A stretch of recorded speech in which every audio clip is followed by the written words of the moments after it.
Hey, hey, hey, it's Mikate. Thanks for tuning on in. Today we've got another exciting stream, continuing onwards with our Inazuma quest line, just where we've been. And I will also be making my pulls for Mualani, just to hopefully get her on the team. We should have a pretty good shot at it considering the number of wishes, but I'm also hoping to conserve some for some other characters I know are coming up, so we'll see how it goes. But I'm hoping to get her on the team, and then if we have anything left over, maybe go for Kazuha. We'll see, because I would also like to have him as a helpful character. Without any further ado, let's get to it.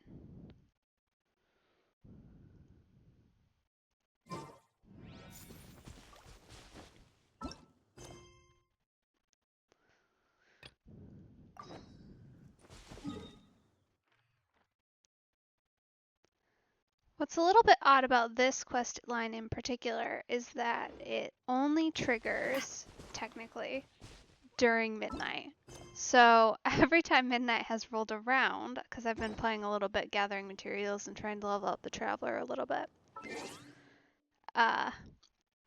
every time midnight rolls around, the quest little trigger pops up and the blue box pops up, but not outside of that time, which is kind of funny. There we go. That should do it.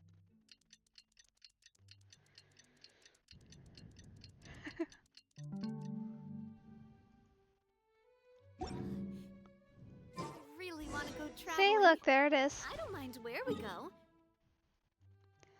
Feels like they could take you to the location and have you wait, but I guess, sure. This is fine.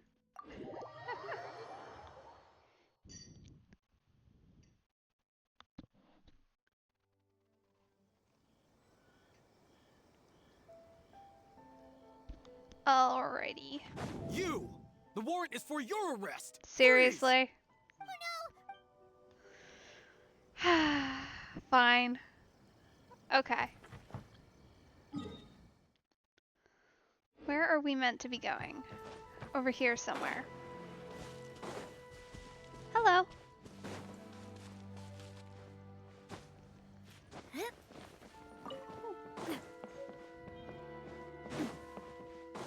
Oh, no.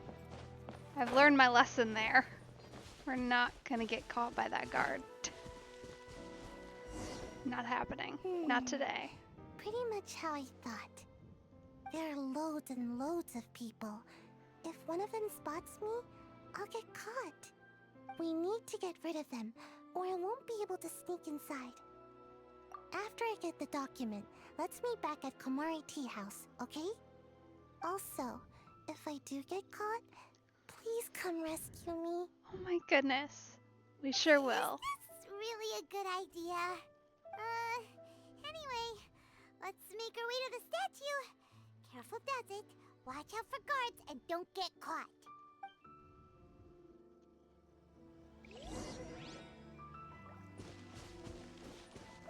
Alright, let's see. Okay. So our goal is basically inside of this pavilion, which we were able to get into earlier while we were looking for, husband guy. Although there seems to be a lot of extra guards right now. Hey, thanks for the follow.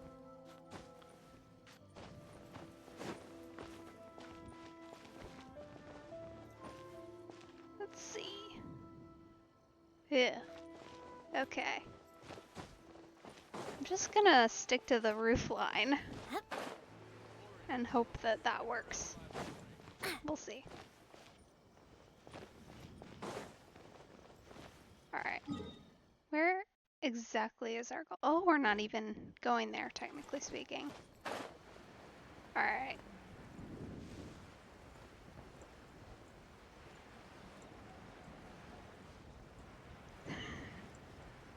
I really didn't think that would work. It must be only because we didn't touch the ground. Oh, run. By the look of it, Paimon's ears are gonna get blown off. Oh, Yoimiya, you are officially nuts. Uh-oh, they're all coming this way. Quick, run! Oh dear. Okay. Well, at least we're not too terribly outside.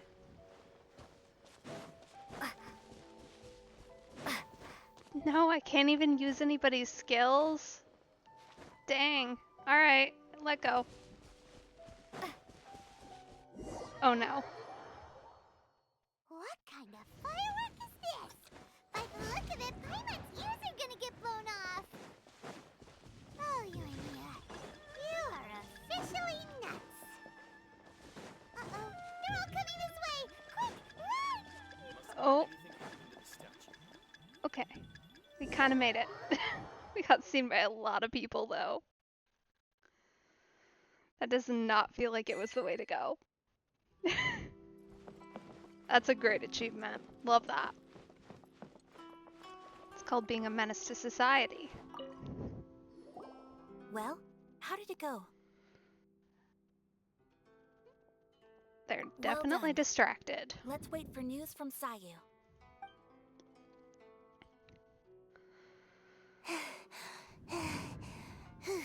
I know exercise helps you grow, but this was a little too much exercise. I feel so dizzy. Everyone is spinning.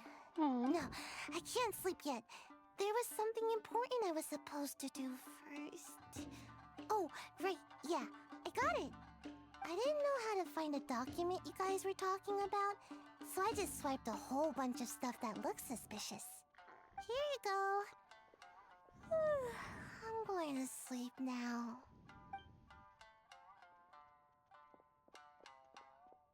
My lady, what are we looking at? This sealed envelope must be an official report that the Tenryou Commission is preparing to present to the Shogun. In addition, we have correspondence with the Fatui. Oh, yeah, that'll definitely do as proof. It seems that Gujiae was right. They have been fomenting unrest behind the scenes. This should be ample evidence. Please take them to Gujiae. I trust you will have a plan for the next step. I will also gather some people to try and root out the rest of the Fatui in Inazuma. Still, mind yourself when you face the Shogun. I still get goosebumps just thinking about her drawing that blade. Again, we'll just have to trust Gujiae. She is close to the Shogun, so maybe she will have a way. Here's hoping. If Paimon remembers correctly, it should be time for a meeting with Yaimiko soon. Let's pack up our things and get ready to head to the Grand Narukami Shrine.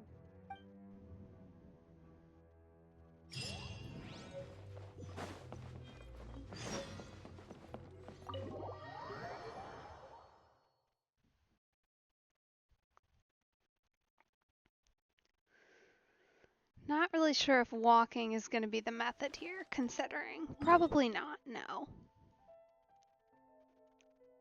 Considering the warrant out for our arrest, probably better to just not try and avoid the guards. There we go. Lady Guji, here I am, as promised. Rest assured I came here alone and told no one about this trip. I knew you would keep your promise after all. I'm sure you've barely been able to take your mind off it these past few days. Have you managed to get any sleep at all? You're quite mistaken. I would never doubt the leaders of my clan. Oof. Well, I hope that's not true. So, where is your proof? Right here. Ah, how wonderful. Everyone's keeping their promises today. Oh, you wouldn't believe what we had to go through to get our hands on this stuff. Hand them to Sarah. She can examine them for herself. What is this?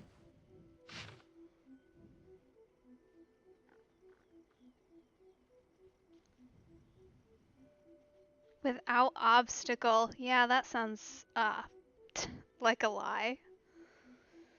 Oh. I see this document bears the official seal of the head of the Kujo clan, and it doesn't look like a forgery. I don't understand. Not a single word about the resistance, Sangonomiya, or the situation on the front line. What about the soldiers who gave their lives on the front line, or the hardship endured by the people? Do they deserve no mention? Utter disregard for human life. Why would they want to hide it? Maybe because we weren't lying to you? For the sake of the Vision Hunt decree, of course. Don't you think the Shogun might reconsider her policy if all of the things you just mentioned appeared in this report? So, the Tenryou Commission, they are deliberately deceiving the Shogun? Yes. Now, who else do you think might be benefiting from the Vision Hunt decree? This is a letter from the Tenryou Commission to the Fatui. The head of the Kujo clan kept this a secret from the Shogun too. I feel a little bad here because we're just breaking her entire worldview. Like, a little bit bad. Not that bad. But I do like her as a person. Her sense of justice, I like her. And I feel a little bad about it. Well, the things you wanted to see but also wished not to see are here before you. Surely, you aren't planning to turn a blind eye to them? So everything I've ever held on to, it's all... How could they? Ugh! This betrayal is unforgivable! Takayuki, you've got some explaining to do! Oh, honey, don't be rash. Oh, dear. Kujo-Sara seems pretty angry, huh? Looks like our Tenryou rebellion is successfully underway. Yep. Let's catch up with her. Hold on, Traveler. There's something else we need to discuss. Huh? Last time you entered the plane of Euthymia, it was in front of the statue of the omnipresent god, correct? Yes. You must find a way to recreate the circumstances of that day. If you can get the Raiden Shogun to open her heart to you once more before the statue of the omnipresent god, you will have the opportunity you need. Take this with you as a farewell gift. What is it? The Omamori from the Grand Narukami Shrine are very potent indeed. I thought I'd put one aside for you. If you find yourself at your wit's end, take it out and see what happens. Maybe your prayers will be answered and all your problems will disappear in the blink of an eye. Uh-huh. Or if you ever think about me during your journey, take it out, won't you? Who knows? Maybe I'll just end up appearing right in front of you. Okay, then. Cut it out, Fox Lady. This isn't the time or place to be poking fun at the Traveler. I'm sorry. Well then, time for you to face my hopeless fool of a friend. I'm counting on you. Alrighty then. I should change my party back up. Who knows when we're gonna get caught up in this fight. And better to have Traveler. This world is full of considering how it went last time without her on the team. Let's see. Alright, that's a bit far.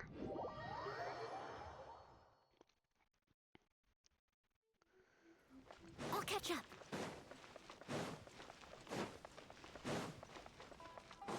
There you are. You followed me here? You've got guts, I'll give you that. Since you are a witness, I suppose I can shield you from arrest. At least until I have received an explanation from Takayuki. But if it turns out that you have been deceptive in this matter, then not only will you be arrested immediately, but you'll also be charged with one more crime. Do I make myself clear? Good.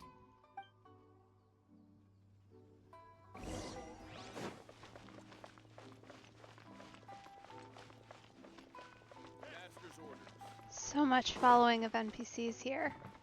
At least she runs fast.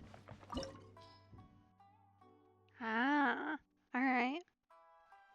Wondered how they were gonna do this. See, do we have any recommendations? No. Interesting. Alright. Apologies, ma'am. Orders from the top. No one is allowed to enter. Ooh! Out Whoa. of my way! I need to speak to him. I won't tell you Whoa! twice. Does she... That's weird.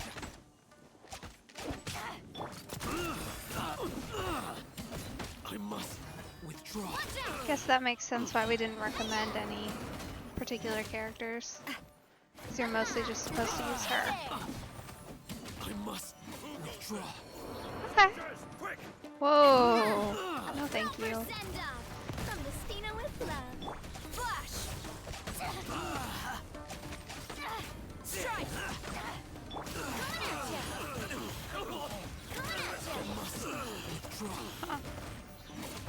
I will say it's really interesting going through these at the end because it's not like you can get these characters currently. Destina with love.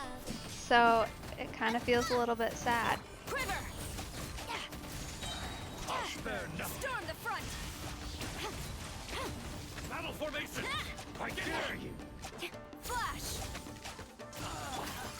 Watch out! You must withdraw.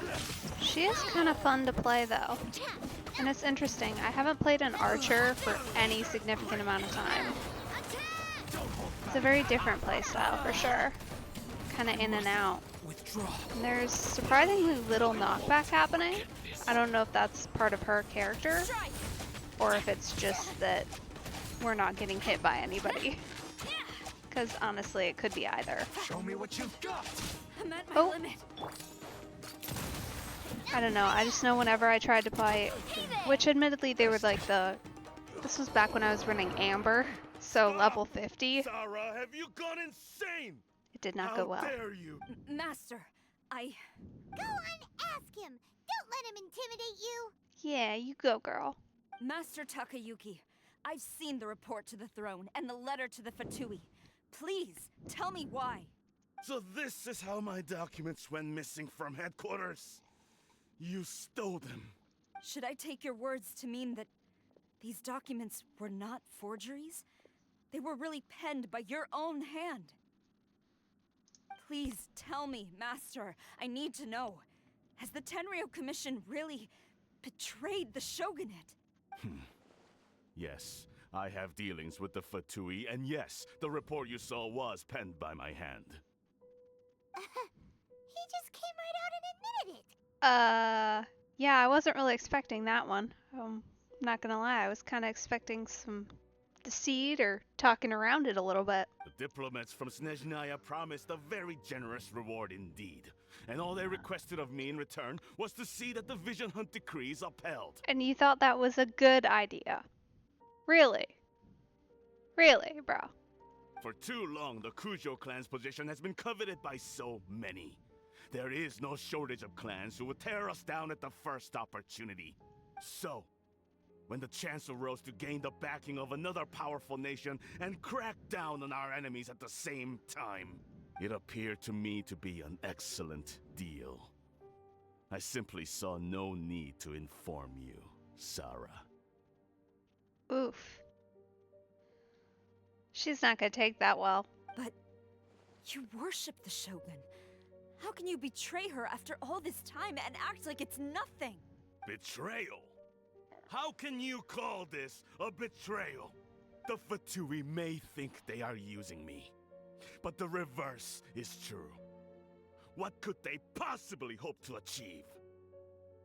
I don't know, but they've achieved an awful lot already. When the lightning strikes in Inazuma, they shall fall to their knees and tremble, paralyzed by fear and trepidation. Yeah, I don't think that's likely, to be honest. Considering, the last two Archons we dealt with. After all, none can contend with the supreme power of the almighty Raiden Shogun and the Muso no Hitotachi. Yeah, he doesn't worship the Raiden Shogun herself, but her power as a warrior. Especially the Muso no Hitotachi. In fact, he seems to be way too into it. But Master, what about loyalty? Ever since I was adopted by the Kujo clan, you taught me the importance of loyalty from servants to their superiors. But it's clear to me now that you wanted my loyalties to stop with the Kujo clan. So you were scared that I would betray you one day? You hypocrite!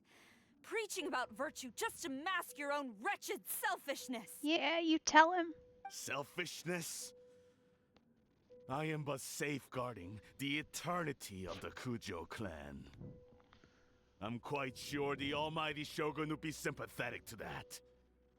As would the former head of our clan. Hate to say it, but his ego is getting in the way.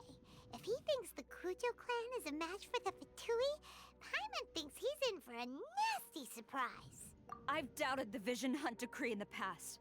I asked myself, is this truly the correct thing to do? Even though it goes against what I know in my heart to be right. But I chose to obey the Shogun. For as long as she leads the way, who among us is qualified to judge between right and wrong when we have not yet reached the end of the path? But now I realize that the path of eternity is one without end, while this path, it has long since been defiled by your selfish ways. So I'm going to tell the Shogun the truth about all this. If nothing else, my conscience will be clear. Stubborn and futile. Report to the Shogun if you so wish. The Kujo clan's position is now unshakable, and nothing you can do will change this. Huh. The Shogun is at Tenshukaku receiving a Snezhnayan diplomat. A harbinger. Oh by no. the name of Signora. That's not good. Signora's the one behind all this? Ugh, not her again! Way back in Rito, Lady Hiragi said something about the Kanjo Commissioner meeting with an arrogant-sounding woman. We should have known.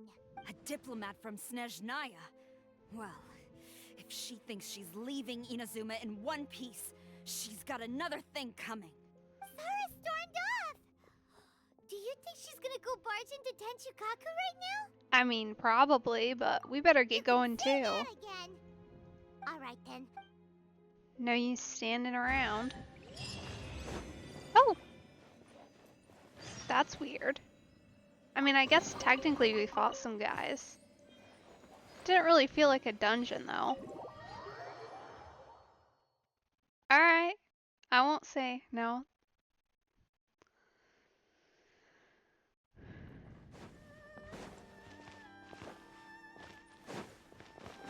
Alright, where are we going here? Okay. I think the rooftops are still the way to go, considering everything. Let's see if we can actually get there by way of the roofs. Hey! Thank you. The answer seems to be kind of. We can at least get closer.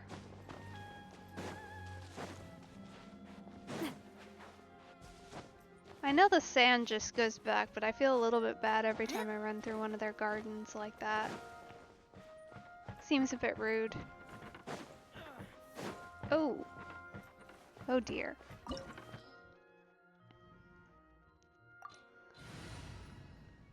Okay.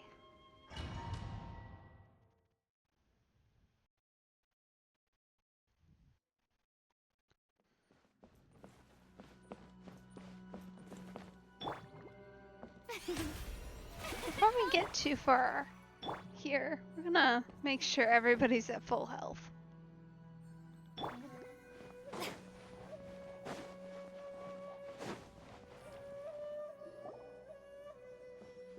The way people charge in here as they please. So uncivilized. Uh-huh. If I didn't know this was Tenshukaku, I might have mistaken it for some kind of street market. Have you learned your lesson now? Not really, no. Thanks for asking. Oh no! What has she done to Kujo-Sara? The right to punish Inazumans for their crimes is mine alone. Not yours, Signora. Then I apologize, Almighty Shogun. I know, you can't get me out of your mind. But you really don't need to call my name all the time. Don't go thinking I'm surprised to see you here. I'm well aware that you hate me, with the way you follow me around like a dark shadow. Ah, so you came to expose my crimes in front of the Shogun? I'm just a Snezhnayan diplomat. Oh, I'm you. afraid I have no idea what you're talking about. Oh yeah, no idea. You're just the worst. She doesn't take us seriously at all. Stop talking about people and things that I care nothing about. They were nobodies to begin with, and their names will be forgotten. But now, at least, they get to be building blocks in the grand revolution to realize eternity. Oh, she makes me mad. Is that not the greatest honor they could hope for in their tiny little lives? Almighty Shogun, do correct me if I'm wrong. That's ancient history. You certainly love to hold a grudge. The Tsaritsa's dream is the noblest and purest thing in all the world. These other mundane details you insist on mentioning, they're just necessary sacrifices. That's all. You stop me? For what it's worth, I've grown tired of seeing you around as well. But I didn't have you down as someone quite so foolhardy. Before you go saying something you can't take back, remember that you're Inazuma's most wanted criminal. I suggest you consider your circumstances very carefully. I feel threatened. Charging into Tenshukaku uninvited and lecturing me in front of the Shogun wasn't the brightest move. Don't you think it's time you stopped digging?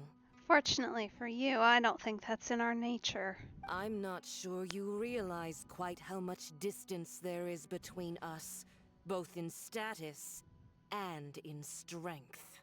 Maybe so. I challenge you to a duel before the throne. Proceed. My, you're full of surprises today. So you've learned to make the law of the land work for you too, I'll admit that I never expected to be in a situation where the two of us were on equal footing. You are aware that the loser must die. Are you sure this is what you want? Traveler! Then I will deign to share this last dance with you. Till death do us part!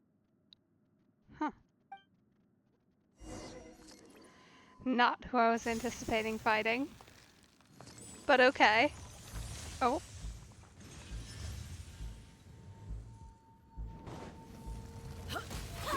Oh no, she's ice? That's unfortunate. Lightning flash! Take this! As a dutiful maid would.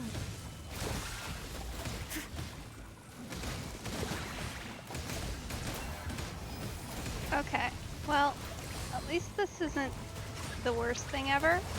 Where are you? Tsaritsa's benevolence has no place for transgressors! Hey.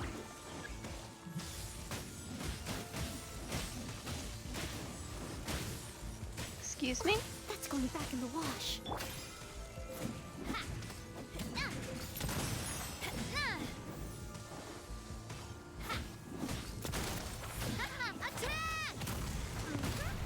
Strike a pop! Leave it up to me. Come on. Please tell me that this will help me. Okay. I need this thing.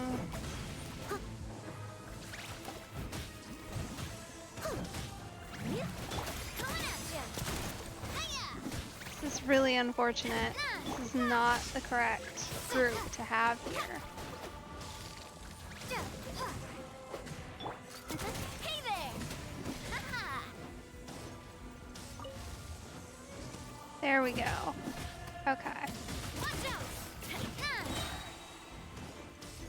Alright, I figured it out. We actually have to pick up the things. Hey!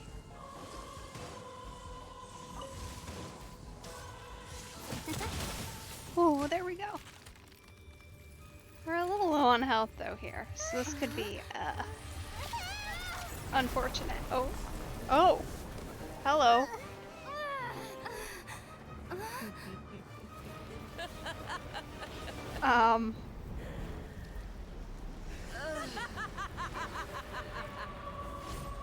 Whoa, alright then.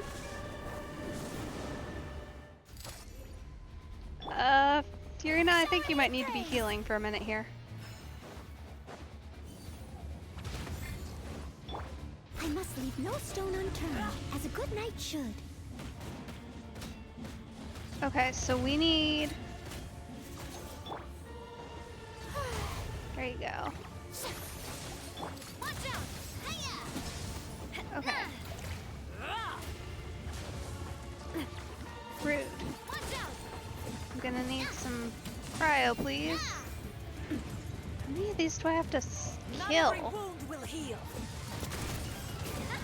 Rude. Get away from me. Embrace your searing reckoning.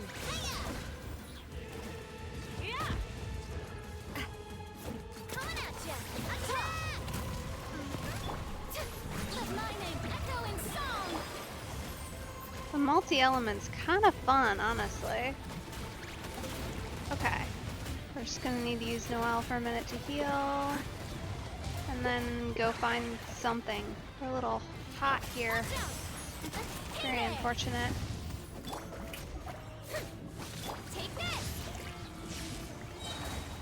Oh, there one is.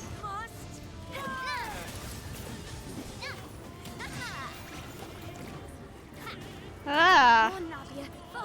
What is that? Okay.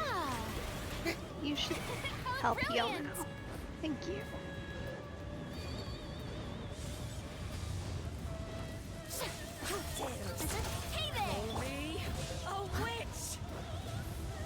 Leave it all to me. So aggressive. Alright. There we go. Is that it? Maybe? So strong, but how?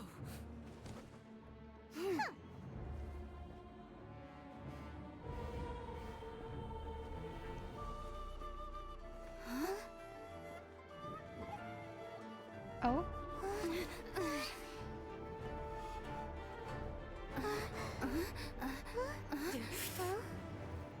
I am a Snezhnayan diplomat. You know what happens if you lay a finger on me. I swear, if you strike me, I will make sure. Oh? The Fatui will make sure that your precious Inazuma... Stop! I order you! And you!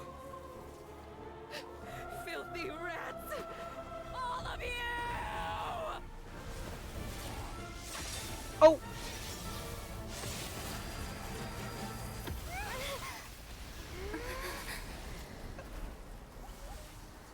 Oh, dang. You are the enemy of eternity. But as the victor, I acknowledge your honor.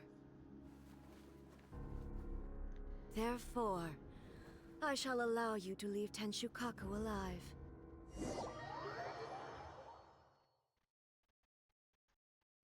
Dang. The Raiden Shogun isn't gonna let us off just like that, right? Oh, the air feels suffocating. It must be the Raiden Shogun's almightiness. Whoa. Yeah, things have gone a bit weird. Oh.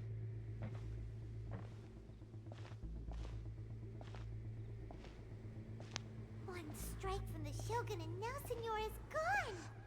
Yeah. I mean, I guess that's one way for Got what she keeping our deserved. hands clean. Paimon still can't help but feel upset. Goodness. Why are they doing it? Why are the Harbingers collecting all the no-seeds? Huh? Traveler, you got a headache? Chin up. Let's get out of this place. Paimon feels unsettled. Huh.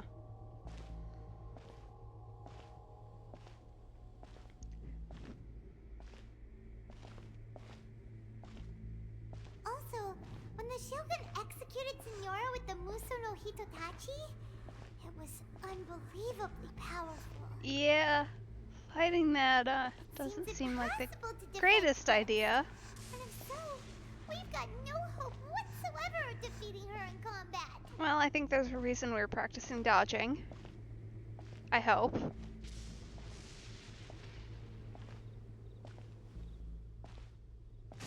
to recap, Yaimiko wants us to go back inside the plane of Euthymia by the statue of the omnipresent god.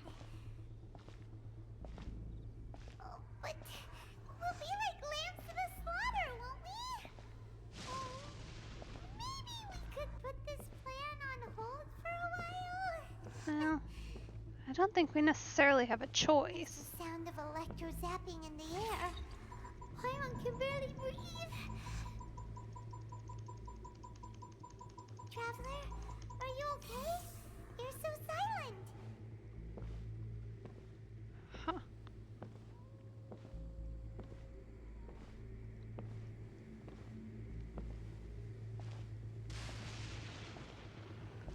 Sounds like there's a lot of noise coming from outside Tenshikaku. Has a fight broken out or something? Huh.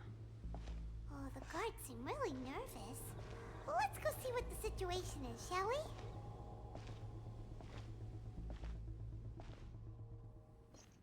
Definitely an interesting blur effect. Whoa.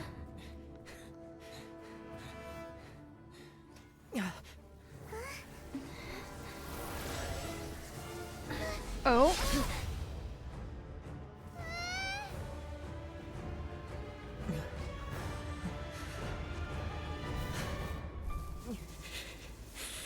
There will always be those who dare to brave the lightning's glow.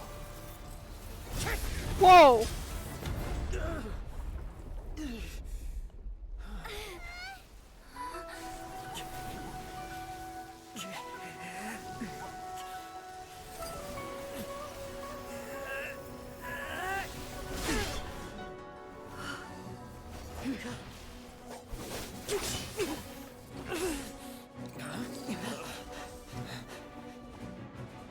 Huh.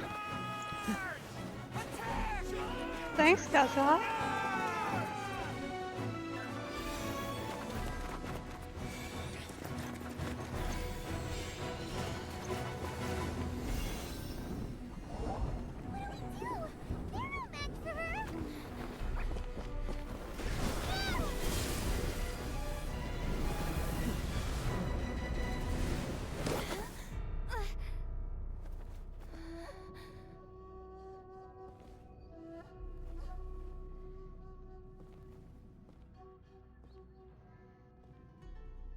So, we meet again.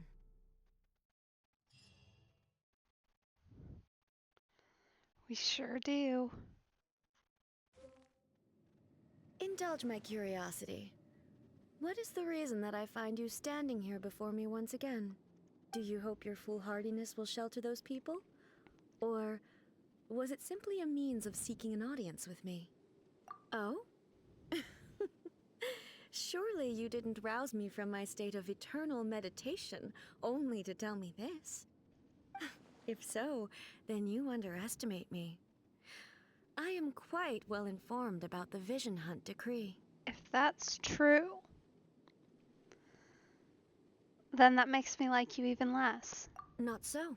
Only everything that pertains to eternity. The Vision Hunt decree has my tacit approval. The Fatui's actions thus far do not constitute a threat to eternity. Otherwise, they would have been purged long ago. Individual ambition is inherently incompatible with eternity. What you might not realize is that all too often, people have far more to lose by chasing their dreams. Perhaps. Doesn't mean they shouldn't try. Consider this. No one will lose their life on account of having their vision taken away. Rather, those who have lost their lives are the ones who insisted on pursuing their own aspirations, are they not? Traveler, your existence is unique in my eyes. There seems to be limitless uncertainty in you. To put it another way, you are the furthest thing from eternity. I think I'll take that as a compliment. So, I won't insist that you comprehend the meaning of my actions. What matters is that I tread the path of eternity on my people's behalf. That's right. I'm surprised you understand it so well. Anyway, you're looking for a chance to shake my will, aren't you? So be it. Well then, you who would defy eternity, time for you to enlighten me.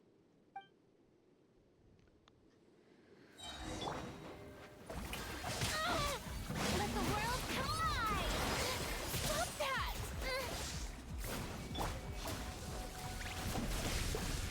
Watch out! Coming at ya! Attack! You Steady are an as enemy stone. that requires special attention. Rude. As a dutiful maid would.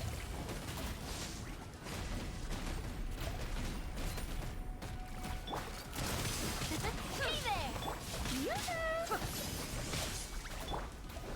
Instabilities will be removed. You say so. Lightning slash! Falls on the land of eternity.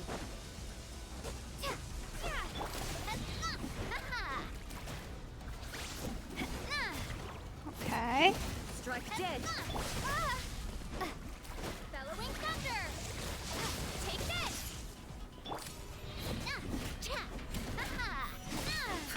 One Navia, focus. Oof. Come on. Okay, is this our dodging portion? Maybe? Ah, yes.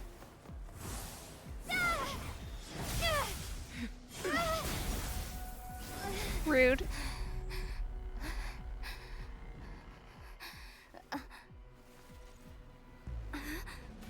Dear me, aren't you cutting it rather close?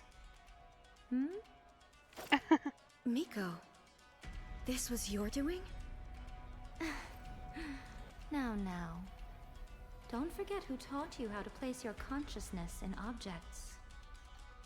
Surely you don't think your ambition alone is enough to shake A's will, do you?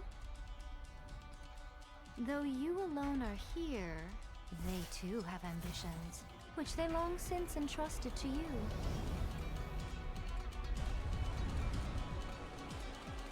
Now then, close your eyes.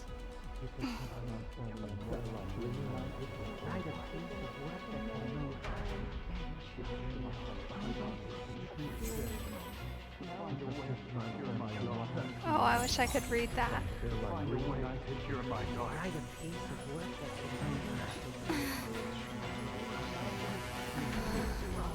I hope we can abolish the Vision Hunt Decree.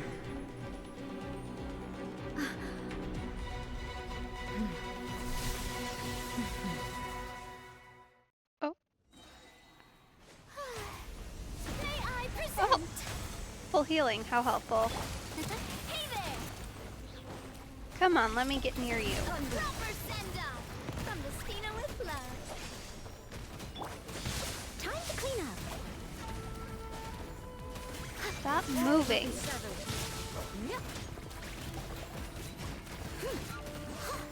It's rude. Where'd that come from? Hey! Hey there! Very rude. Time to shine!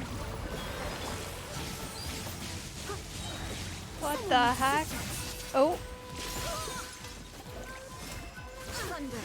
I missed a spot. Leave it all to me, as a good knight should. This one, a fleeting shadow. Hey there! Watch out! Fire! Oh. Well, with rocks. Come on. Let me get near you. You've lost, eh? Yes, I have. Why can you not trust your people, and in the power of their ambitions? These ambitions have transcended space and time. They are something that no one can snuff out.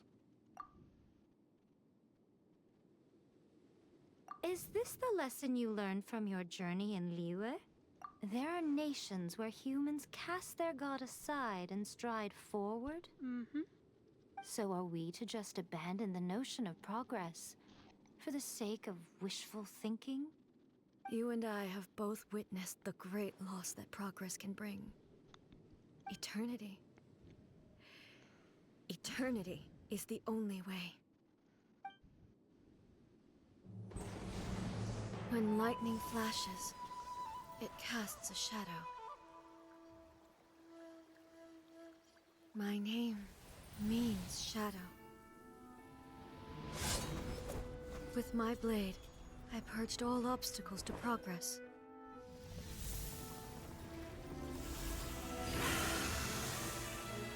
And yet, something was lost with each step forward.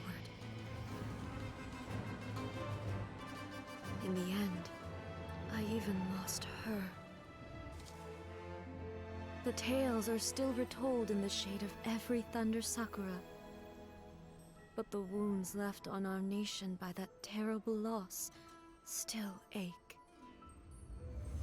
Never stop searching, even if only for a brief flash of light. If nothing else, we have the present moment. She said that once. But I've seen a nation stride forward and lose everything to the heavenly principles. Perhaps only if time stands still will the lightning's glow never fade. The present moment is a fragile illusion. Only eternity can bring us closer to the heavenly principles. I am no longer the shadow. Mine is the most supreme and noble form. Let power over the realm be vested within me. In this form shall I honor my subjects' dream, for a land of eternity, unchanging forevermore. The heavenly principles. Irrelevant nonsense as far as I'm concerned. When all's said and done, all you really want is to protect your beloved Inazuma forever and ever. Isn't that right? That would be something of an oversimplification. But is this nation worth existing for eternity? Stripped of ambitions, stripped of the potential for change, it does nothing more than simply exist. It is a hollow shell of a nation. I wonder what loss would it really be to anyone if such a nation were destroyed? Miko, retract your words. You're gonna upset her. Like, I know we want to upset her a little bit, but, you know. Maybe don't make her go all murdery again. Never changing eternity is the promise I made to my people. But what your people need from you is not your promises. They want your attention. Your divine gaze. You mean visions? Humans have a lifespan of barely 100 years. They cannot afford to bear any extra losses. But I have experienced it all. That is why I have chosen to guide them along the correct path toward eternity. But eternity is far too cruel a fate for you, eh? For me? Not only have you stopped paying attention to the world, but you have stopped paying attention to yourself. It must have been terribly lonely here, all alone, for centuries on end. But it is necessary. You will miss much by refusing progress. You seek to prevent loss, but have you considered all you are losing by remaining here in stasis for all eternity? You are obviously lonely, and yet for the sake of eternity, you choose to stretch your loneliness out to infinity. Tell me this. Why is the sky here that was once so dark glowing again? Why now? This is your plane of euthymia. It's your inner world. So it can only mean that you are happy to see me again. You have found the loneliness here unbearable for a long time now, haven't you? I have nothing to say to that. Because you know she's right. I have so much to say to you. Let me tell you all that has happened over the last few centuries. How long will that take? As a Fox envoy, I have an excellent memory. I recall every detail of the last few centuries with perfect clarity. So it will probably take me another few centuries to relay it to you.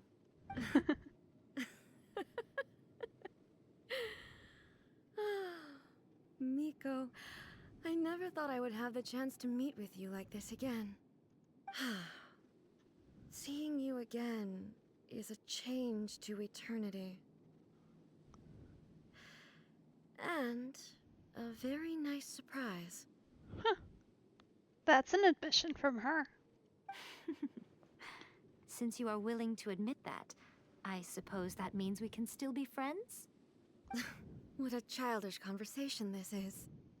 Anyway, now that I have been defeated by you and your plan, I will honor your wish to abolish the Vision Hunt Decree. Really? But, with regards to eternity and the question of whether this nation should move forward, I need time to give it some thought. Fair enough, I guess. Vision Hunt Decree is a good start. You are the one who's been acting like a child from the very beginning. As promised, the Raiden Shogun abolished the Vision Hunt Decree. Finally, her people's wishes penetrated her locked heart. Beyond the plane of euthymia, she saw what eternity means in the eyes of the world.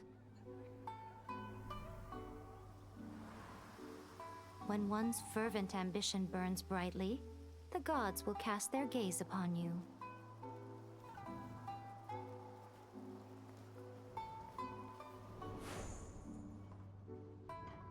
Some ambitions have the power to heal wounds, to bring victory,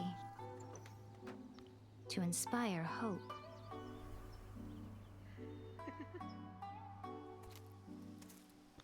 But some ambitions outlive their masters long after the soul ascends. They remain as they were in the beginning.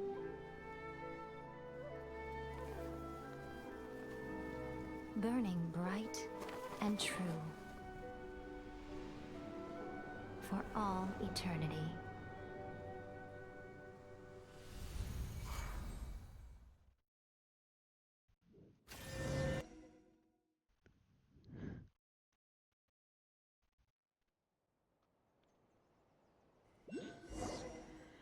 Wow. So what did you guys do in the Raiden Shogun's plane of euthymia anyway? Is the Vision Hunt Decree abolished? Oh, gotcha. Paimon was super worried, you know. So, maybe the reason Yae Miko is looking for us now is because she wants to thank us. Let's go find her. Another bad one? No, let me try again.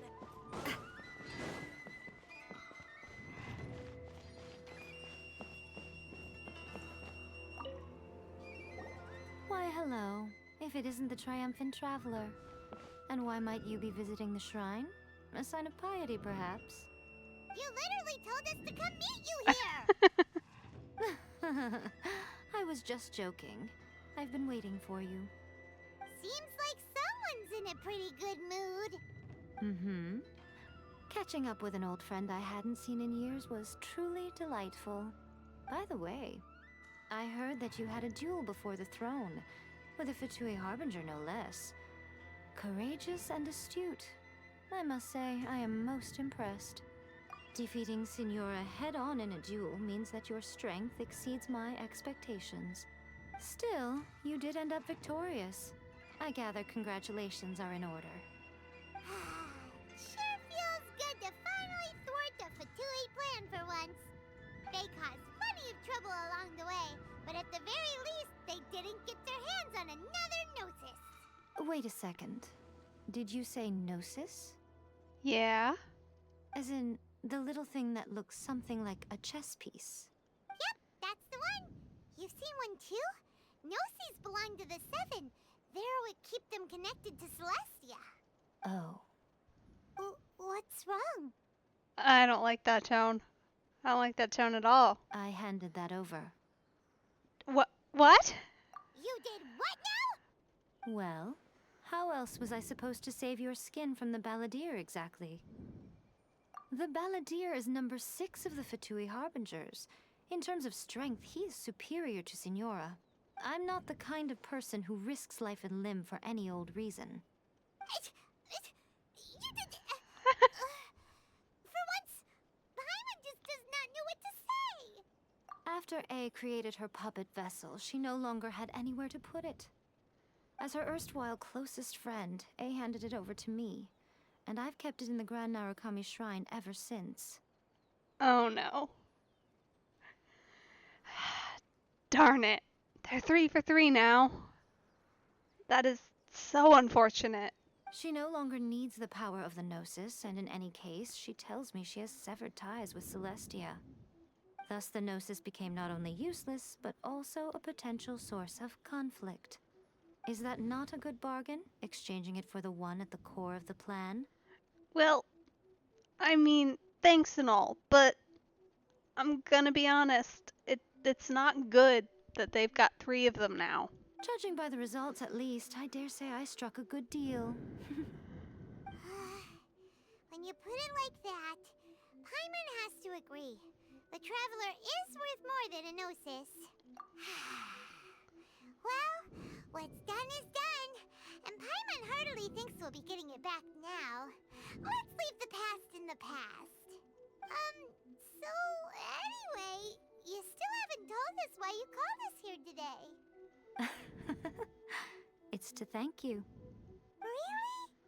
You intend to travel all over Teyvat, and the time has come for the Inazuma leg of your trip to come to an end, has it not? As a mark of my gratitude, I will answer any questions you may have about the road ahead or the events of the past. What would you like to know about? I'm surprised an outlander like you is aware that there was once a change of Electro Archon. Few citizens of Inazuma are aware of this. Morat's told us. He said that the Electro Archon Ball has passed away. Yes. The truth of the matter is that there were 2 twin gods, Baal and Beelzebul. Twin gods? They won the Archon War together, and when Baal established the shogunate, Beelzebul became her Kagemusha, or shadow warrior. In other words, she acted as Baal's body double.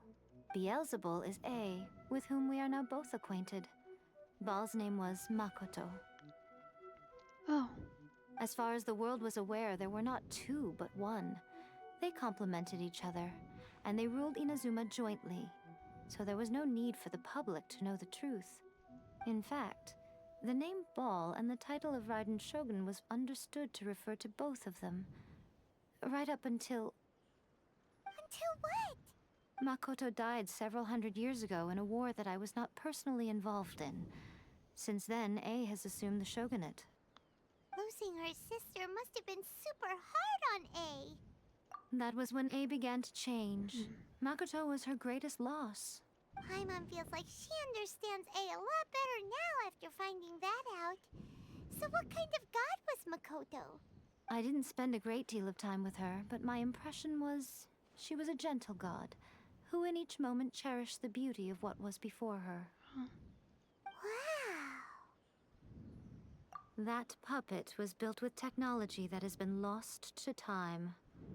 Perhaps she, as a god, is the only one privy to the knowledge of its origins.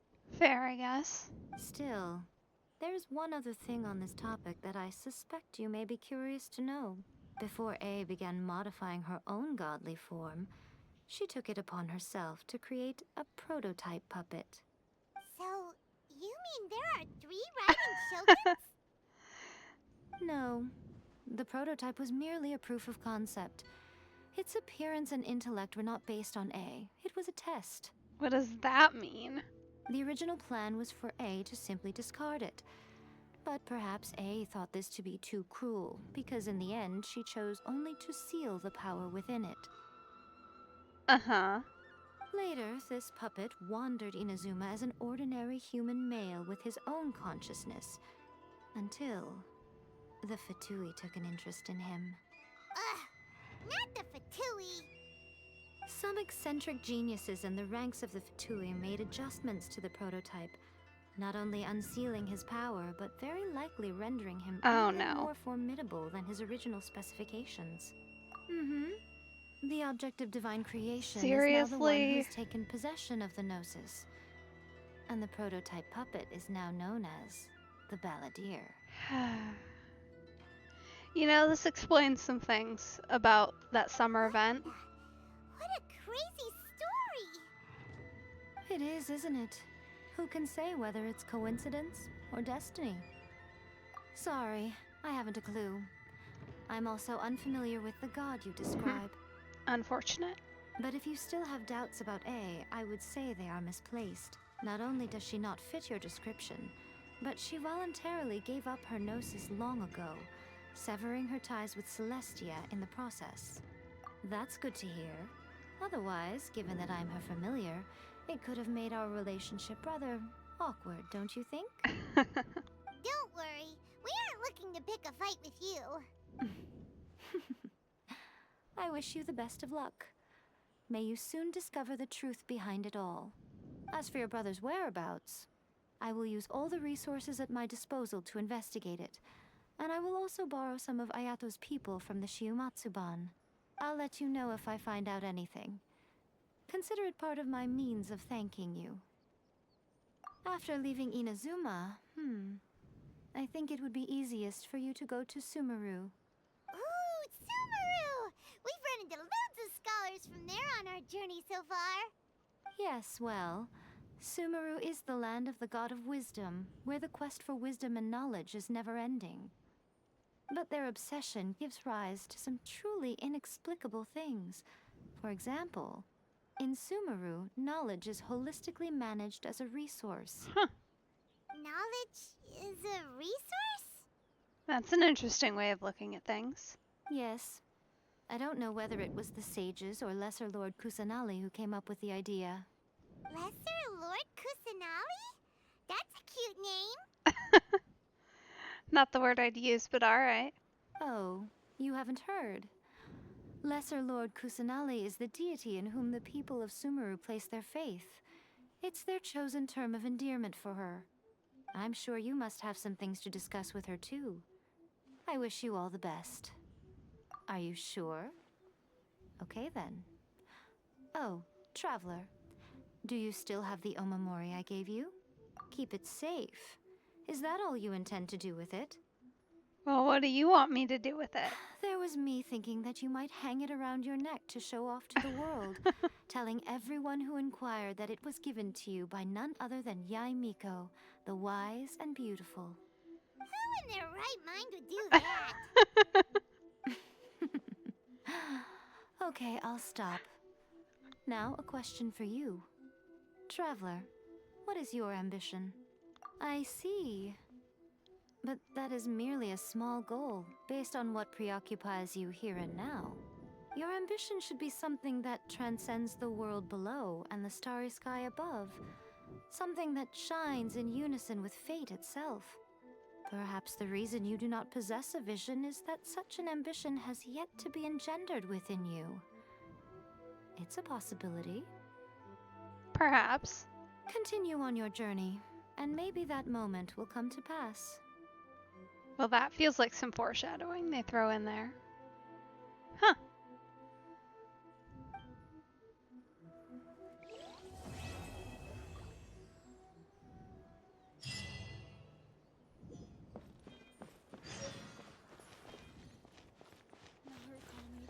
All right. See that he stays safe. Well, that actually feels like a really satisfying ending to that story. I am glad that things worked out that well, to be honest. I was a little worried for a minute there. I mean, they didn't work out great for everybody, but at least most people made it out okay.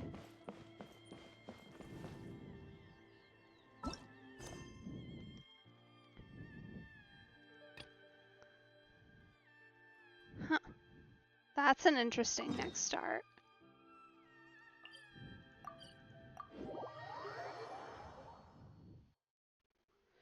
Yeah, that felt like I feel like that was a really good storyline, honestly. It definitely lent more into the humanitarian aspect of things, which I do think is a really cool way of doing it, rather than just having it be like fight-based or battle-based. They actually let us get to know a bunch of the characters and their stories a little bit better in this one, as opposed to Mondstadt, where we got very brief time with each character, and then mostly where we just got Zhongli and Liyue. You kind of got to see a lot more of the area, which was really nice. Ah, Traveler. Right on cue. Hey, Catherine! Got any new commissions for us today? Also, how come you look so happy to see us? What have you done? Pymet is so suspicious. I mean, like, I get it, being suspicious at this point in our journey. However, Catherine seems pretty chill. I went to the shrine to draw a fortune slip earlier. The shrine maiden told me that it is the season for an unexpected reunion. Catherine? Drawing fortune slips at the shrine? Is it just Paimon, or is that the most unusual thing ever? Wait, no, that's not the unusual part. We're in Liyue. You went to Inazuma and back in a single day? Even I have a private life, you know.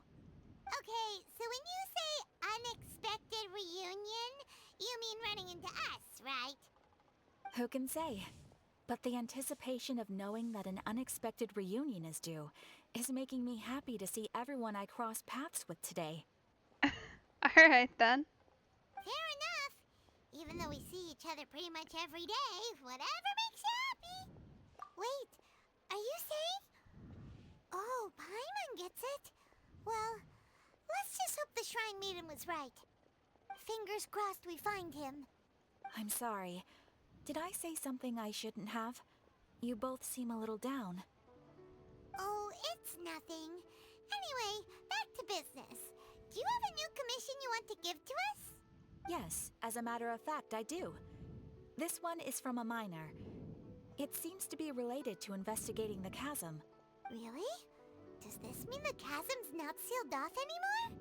I will leave the requester to fill you in on all the relevant details. His name is Yue Hui, and he should be at the chasm right now. All right then. Thanks, Catherine. We'll head there right away. Very well. Ad Astra Abyssosque. This time you are truly bound for the abyss. Good luck to you both. That was a choice. Alright.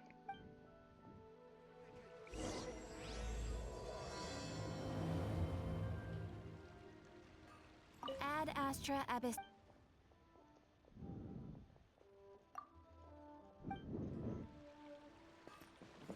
Alright.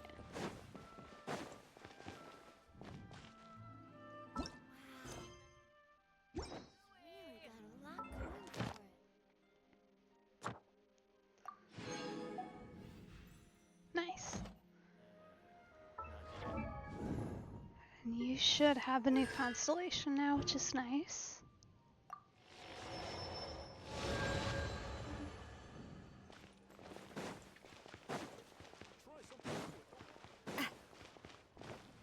Alright, we're going like really far away. Yeah. But apparently it's one of the few locations I haven't actually unlocked here. Honestly, I think we start here. And I should probably sub in Kirara.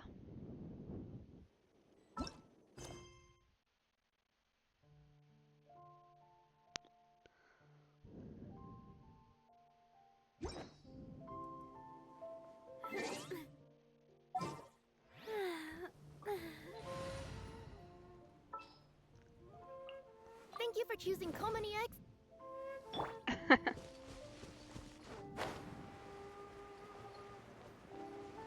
Might actually not have to do too much climbing. Depends. It looks like we can make the top of this cliff, or pretty darn close. Which would be nice.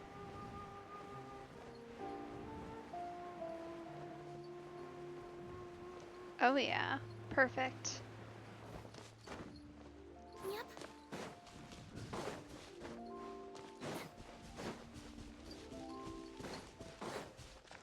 Yeah, a bit of a run here, but that's alright.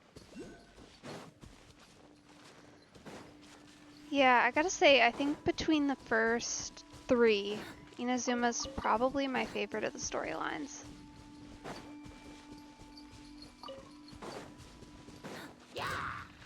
Just looking at main content, mind you, not any side quests or anything, because I haven't really been doing those yet, but... So I'm sure there's other things that will one day impact that assessment.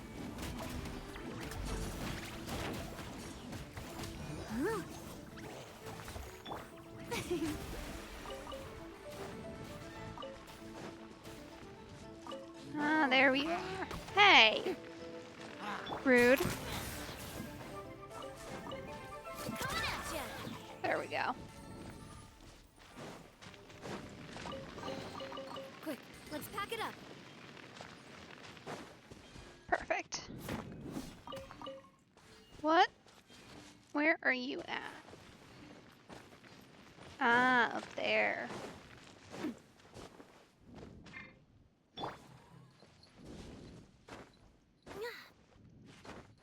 Well, did her vision just glow? Do all characters do that?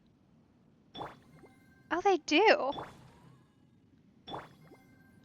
Ah, that's why I've never noticed it. Hers is more on the side as opposed to everybody else who wears it on the front. What a fun little discovery.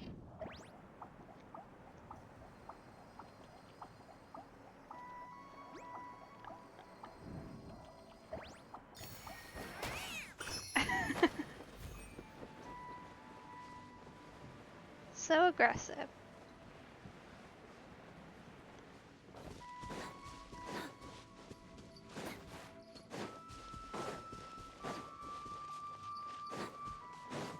Okay, well, a little bit of climbing at least.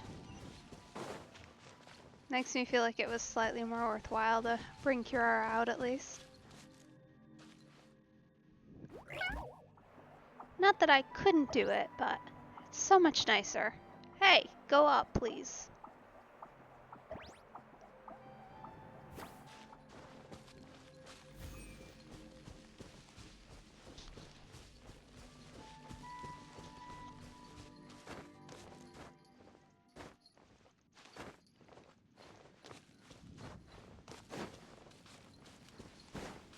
Okay, so, is it down there? Yes. I just gotta check. Sometimes they hide them.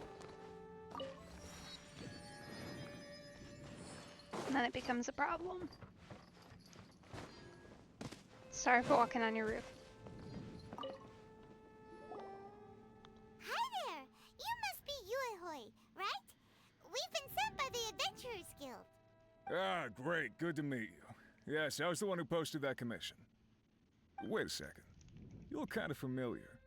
Are you a famous adventurer or something? Oh, alright then. I'll start by introducing myself. I'm Yuehoi, a miner, and I received a mining permit for the chasm just recently. I have a handful of other guys in my crew. Okay. What do you need us for? Seriously? They actually give permits out for the chasm?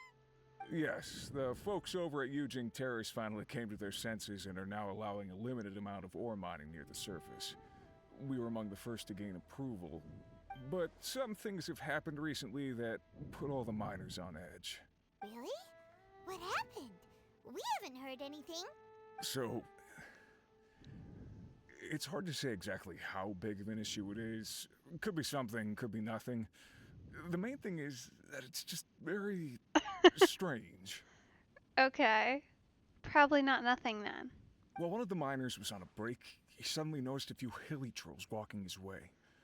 They seemed like they were in a daze or something. They walked right by him without giving him a single glance.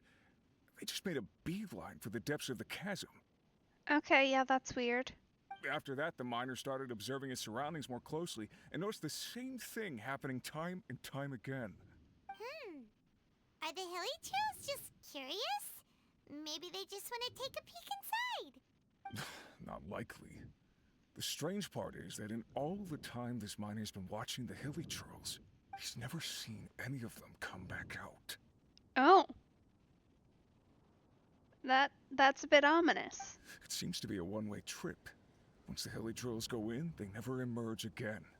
And it seems to be happening more and more frequently as of late. What are these Hilichurls up to? What happens to them after they go inside? Is there a disaster brewing? These are Fair the kinds of thoughts questions. going through the guys' heads now. Everyone's driving themselves crazy worrying about it. Paimon's not surprised. Paimon feels spooked just hearing about it. Exactly. The deepest fear is the fear of the unknown, you know? So we have to get to the bottom of it before everyone can put their minds at rest. Do we really want to take this commission? Thanks, Mr. Miner, sir. We need to consider it first. Yeah, no, we're going in there. Hey, you can at least pretend to consider Paimon's opinion first. Oh, so that's where you're coming from. Well, okay then. Maybe we will find some clues about your twin. Fingers crossed. We didn't find any in Inazuma, that's for sure.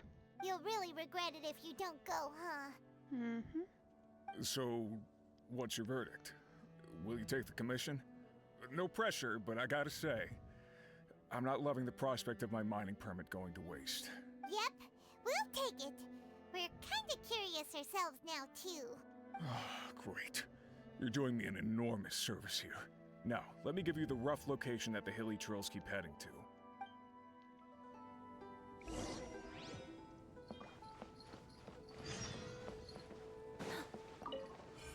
Alrighty.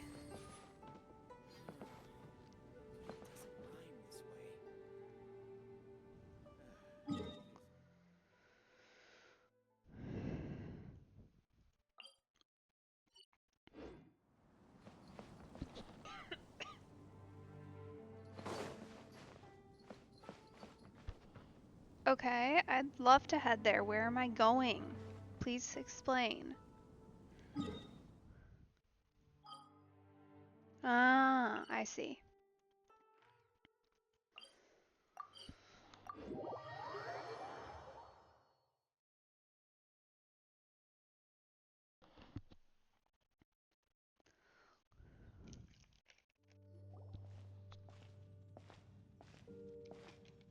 What the?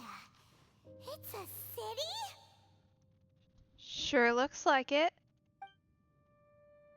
A whole city that's floating in the air! Upside down? Just look at this place. Doesn't it remind you of something? Wait, what was it again? Yes, that's it! It's just like that. Just as strange, just as upside down, and just as spooky. Definitely has Harbinger vibes. In which case, maybe whatever's going on in the chasm really is connected to the Abyss Order. Oh, we gotta get to the bottom of this. Oh. Oh? Oh dear. Hi. The feeling is mutual. I certainly hadn't expected to meet you here either. Huh. Long time no see, Dane. Wait, but how did you suddenly end up here in the chasm? The chasm? So we're in the depths of the chasm, are we? Interesting. This is one place where I have never set foot before. I understand how you must feel. Last time we met suddenly and parted hastily. There's a weird echo effect they've got going on here. It's kind of cool. Just a fun way to like emphasize how empty it is. Now our paths cross again. Fate, it seems, owes you an explanation. That much should be self-explanatory. I came upon the trail of another Abyss Herald recently and began pursuing it. Okay. How'd you end up here and they didn't, though? Unfortunately, I got as far as cornering him before he resorted to the same trick that they all do. I was hot on his heels when I followed him through the portal, but as usual, it was to no avail.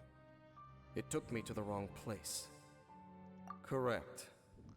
Based on my recent experiences, I can only conclude that the Abyss's portals are not simply pathways from point A to point B, but gateways to an entire network. Where they emerge on the other side is their choice. It can be anywhere within the network. Sounds kinda similar to how teleport waypoints work. In short, though I was right behind your twin last time when I entered that portal, the next moment that I realized where I was all alone. Back in the ruins known as Storm Terror's lair. Huh. Okay, I mean, I guess it makes sense. They have a waypoint there. Or their version of one, at least. Oh, yeah! About that! Whatever happened to the Eye of the First Field Tiller? It's in a safe place. You can be sure that I will learn the truth of the Loom of Fate operation sooner than it could ever fall into the Abyss Order's hands. Huh. So that title stuck in your memory. Sure did.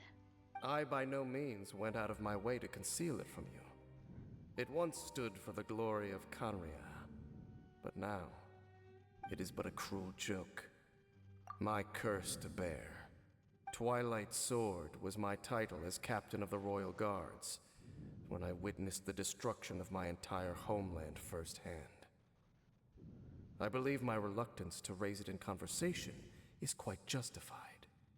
Sounds like your brother was right. Huh. I mean, like, fair, I guess, but also that would have been nice to know. Not that we probably would have followed you if you'd said who you were. Although you do give off the vibes, so, you know, my fault for not noticing, I guess. We were travel partners. We both partook in a painful journey of searching for our fate. But regrettably, we did not make it to the journey's end together. What does that mean? Before you continue questioning me, I ought to warn you. If my suspicions regarding the portal network are correct, then the fact that there is a portal leading here tells us that the Abyss Order has their eyes on this location. You mean the Abyss Order is plotting something here? Actually, Paimon and the Traveler suspected that too. I mean that it's highly likely that even as we speak, the Abyss Order is watching our every move. Yeah, that tracks. Don't say that! You're giving Paimon goosebumps. A wise choice. There appears to be light from a fire coming from near that rocky wall. Let's take a look. Alright. Guess we can do that.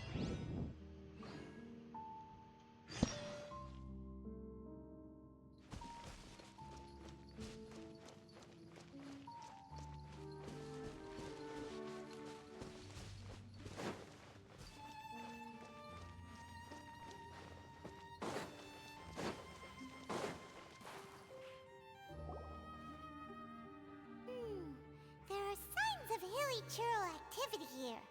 Could these be the hilly churls the requester was talking about? Requester? In fact, hold on.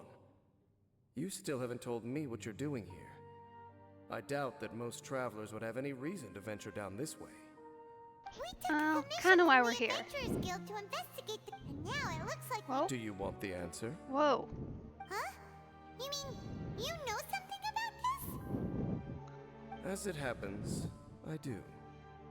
What? It's understandable that you did not perceive anything unusual. What makes this place so strange is that the environment here weakens the effect of the curse. What curse? Oh, Paimon remembers. Last time you guys were saying that Kanria's people were cursed to immortality or something. For centuries, I have suffered daily from the curse that was laid upon me. But here, I suddenly feel a small amount of relief from this suffering. But right here, right now, I can feel my body sending a strong message to me. It is telling me, stay. So, this place weakens the curse? That's pretty incredible. But how? Yeah. That I shall need to investigate. But to the best of my knowledge, the Abyss Order does not have the technology to achieve this. Indeed. Do you know why Hilichurls wear masks? It's to hide their appearance, lest they catch sight of their reflection in a body of water. Compared to how they remember themselves, it is a terrible sight to behold. One that causes them great despair. The curse of immortality denies death to those afflicted with it. And yet, it does not truly mean that they will never die. So, you mean Oh there's a man. way to undo it? No. I mean that the body and soul will continue to be eroded until they are virtually non-existent, even if death is not the form that this erosion takes.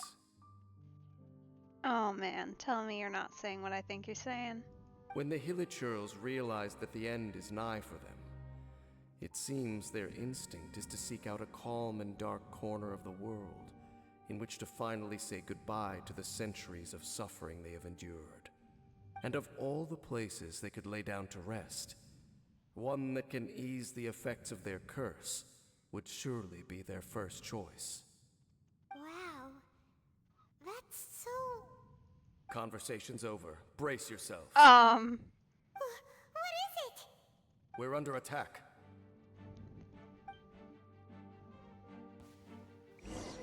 Okay then.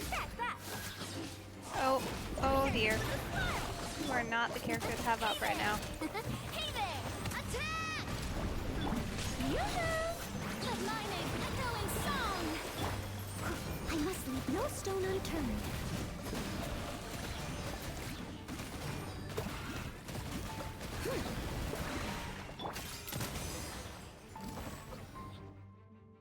What were those?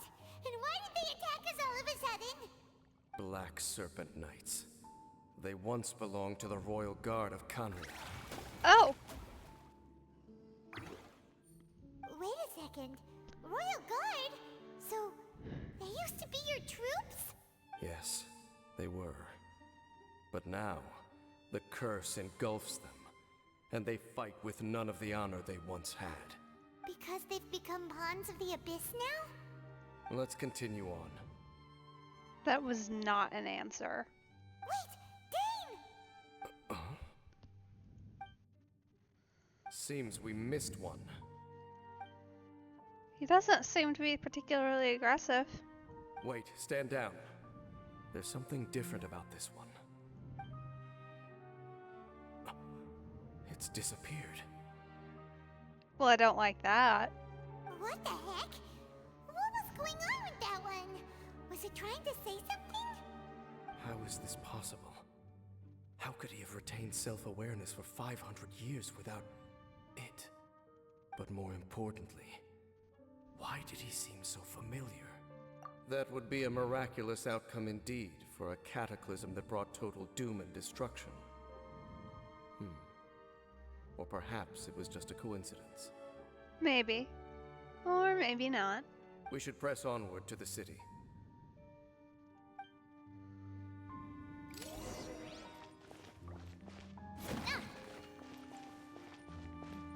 Alright.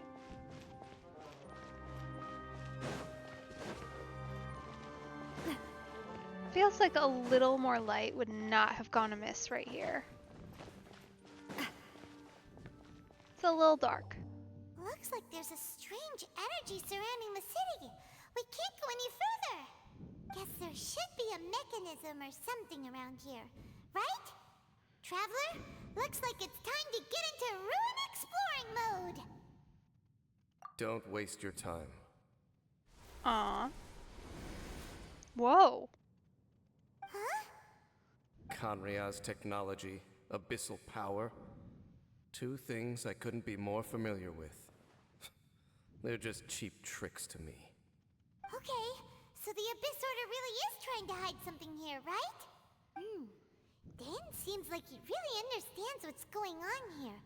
No wonder the Abyss Order doesn't want him around. Not necessarily. The closer we draw, the more I am inclined to conclude that these ruins belong to a more ancient civilization still. Oh, interesting. The Abyss Order simply got to them before anyone else. Even older than Kanria? Whoa. Paimon can't even imagine back that far. That said, the architecture here does somewhat resemble that of Kanria. At least, it would if it were the other way up. So perhaps one just before Kanria, then. Let's head toward the light over there. Mind your footing on the way ahead. It's a long way down. That's so ominous. Oh. Well. That went well. You know, they even warned us, and it just did not matter. At all. I am decent at many things in this game, but parkour is not one of them.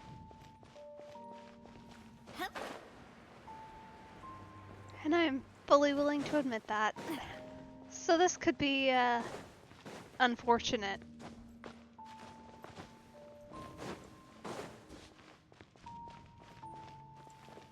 Okay, let's actually jump this time.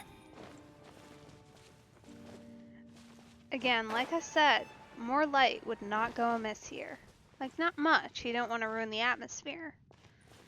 But like, a more aggressive purple glow could work. Black Serpent Knights! Is this where they're based? Or wait, are they guarding something here? We are likely drawing near to whatever the Abyss Order is trying to hide. Let's take them out first. Well, only one of them seems to actively be trying to take us out. Oh, never mind.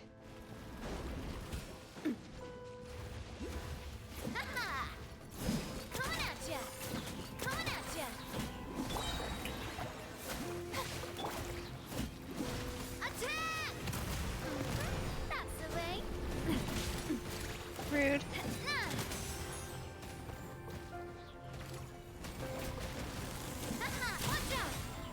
Whoa, is that a bow? It is. Look, that's kind of cool. You should be able to climb up, right?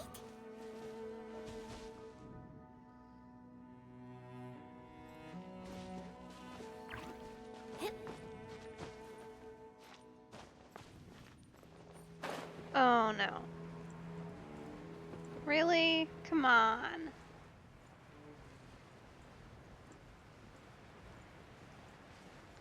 It's way too dark in here.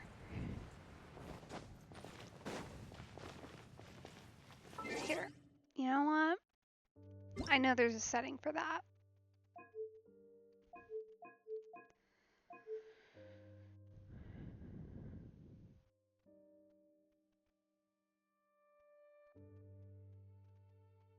Or not? There we go.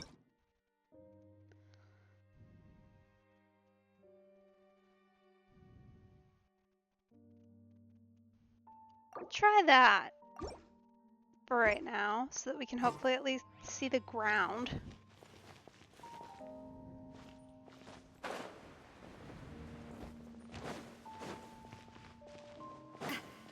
That's a little better. Maybe now we won't fall off of stuff quite as easy.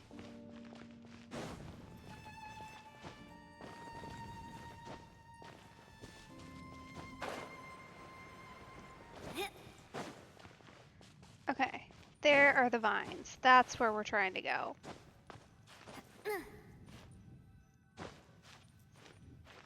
Really?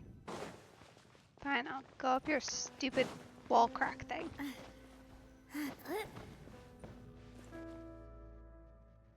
no!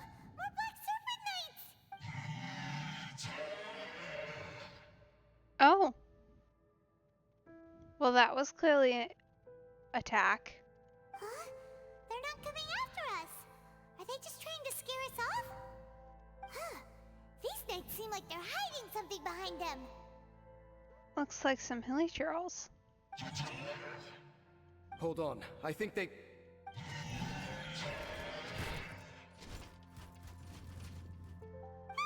They're coming! Quick, get them!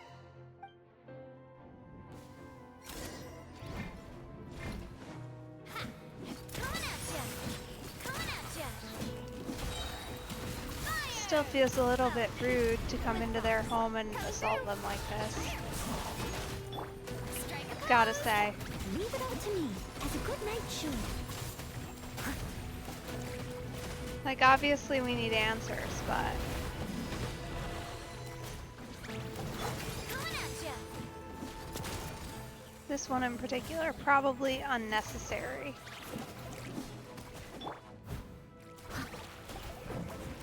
Steady as stone.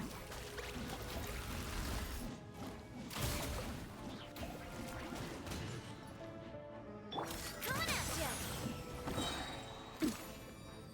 Let me hit you, please.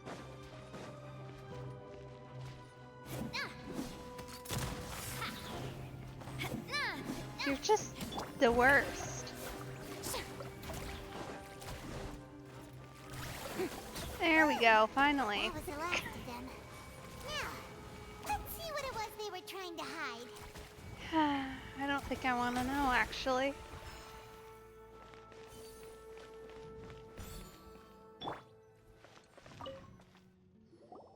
Huh?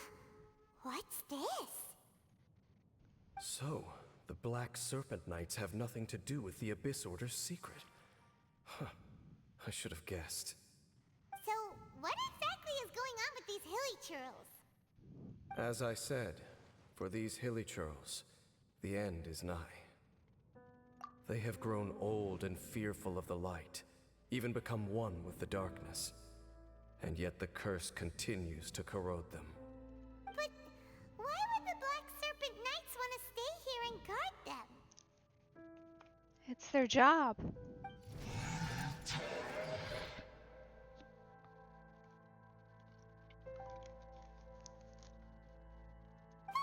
More of them are closing in!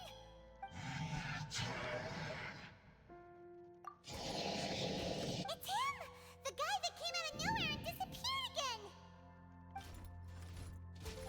And now they're retreating! Did he just order them to do that? Halfdan? Whoa, whoa! What?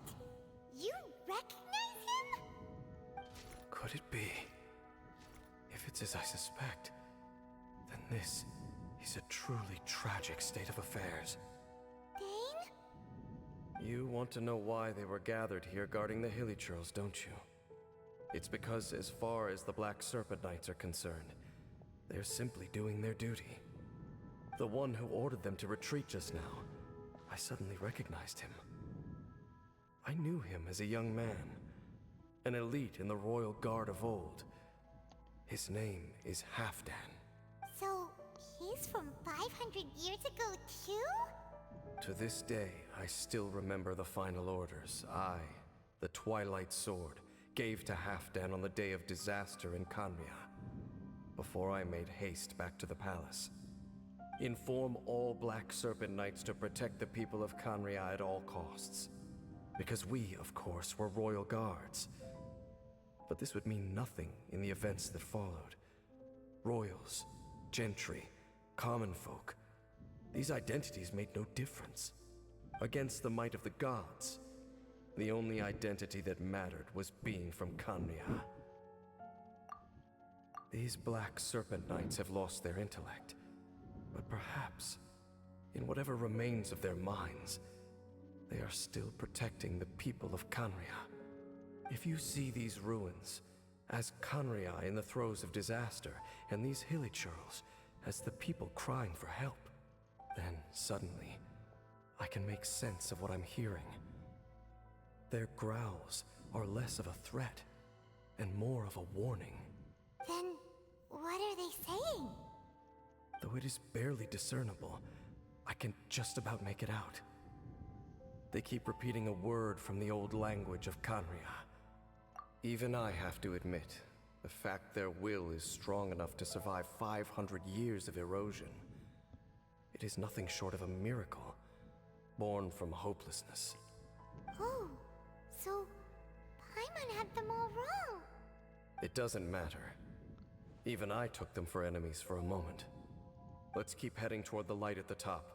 I believe the Black Serpent Knights will no longer try to stop us. Oh, man.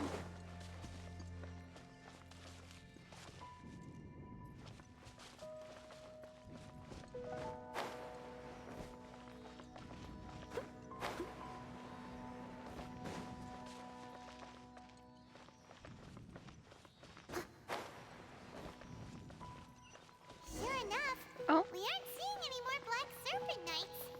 Guess that half-damn guy really did recognize Captain Dane, huh?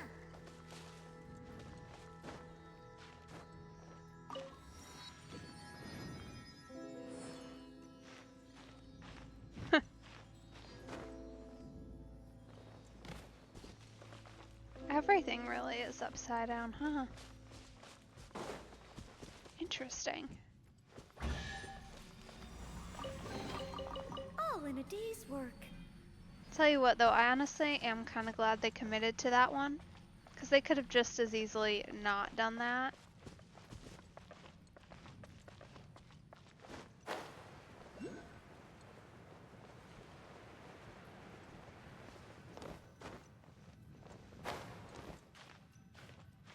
And just kind of said, man, we don't care. And put the teleport waypoint right side up. But they didn't do that, and that is nice. The show begins! Alright. It's gonna be Kirara here probably, but let me heal everybody up first. Just in case. Because while we have, technically speaking, been promised that they probably won't attack us, who knows what else is down here.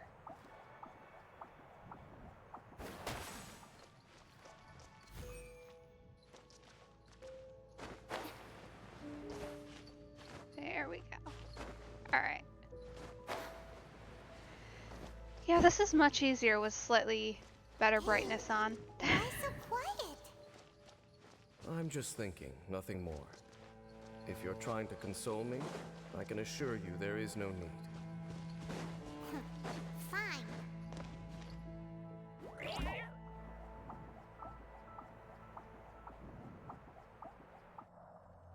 Looks like nothing up here. Huh. Alright. Fair enough, I guess. Yep. Other than just some dudes. All these hilly churls want is to quietly fade away in peace. Paimon hopes they can get their final wish.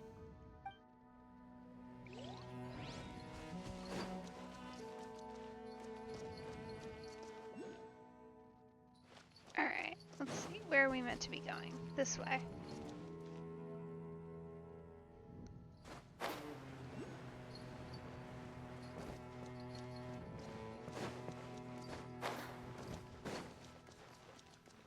Definitely a weird city. There's no door sealing this room off. Looks like we can finally head to the room in the center. Come on, let's go!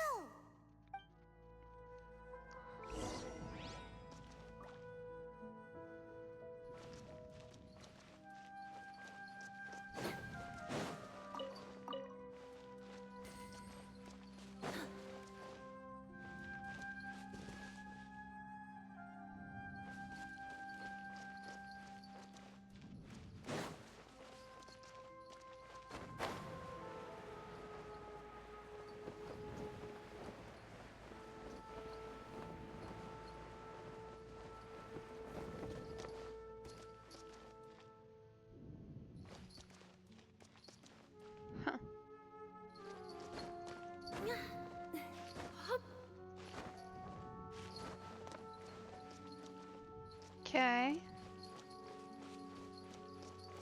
What is that? Oh. Huh.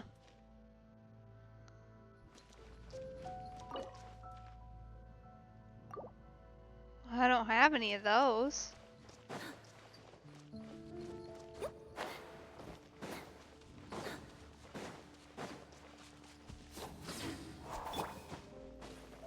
Are these a smackable thing, or are they just a light source? Looks like just a light source.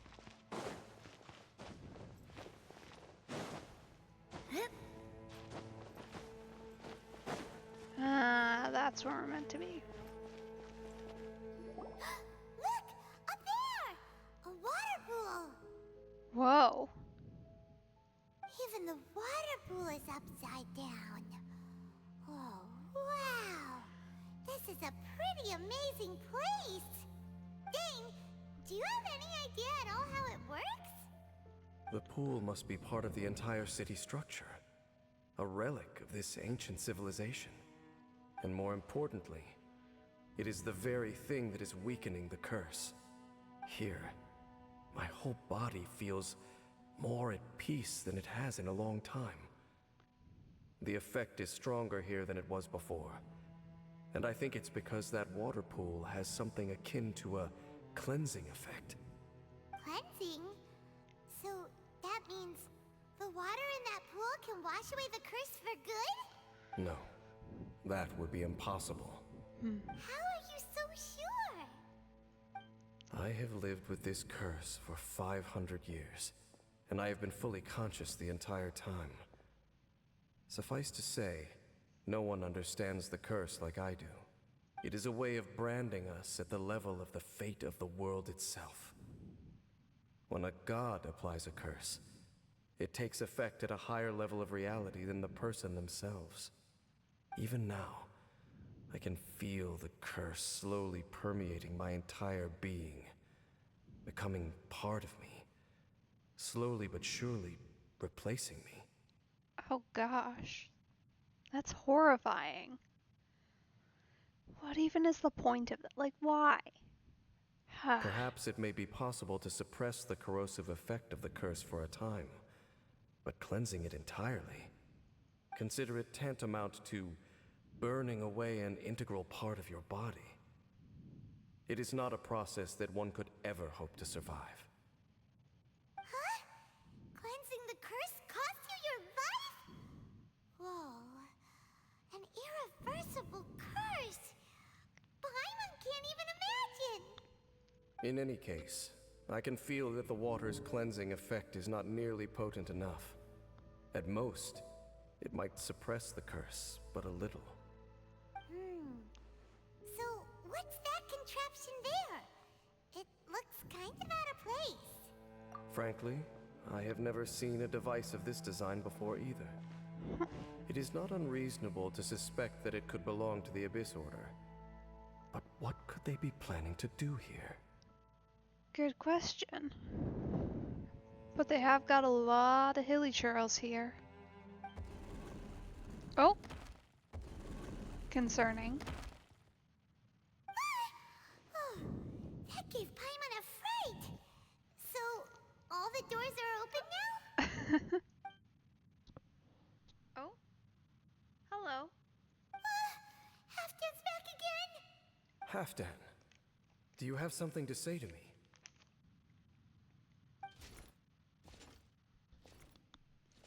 He ran off! But he didn't disappear like last time. He's indicating that we should follow him. Are you coming? True. So, we going then? Yeah, I guess so. Nothing else to do. Halfdan jumped down over there! Let's follow him!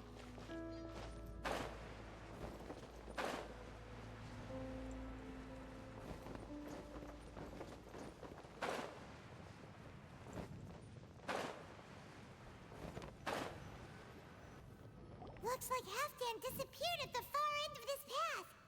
Perhaps whatever lies ahead is what he wants us to see. Let's keep going.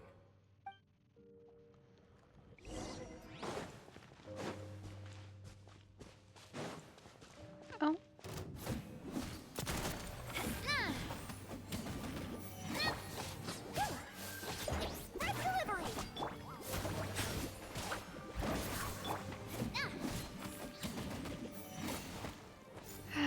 any Geo enemies are not my current team strength, unfortunately.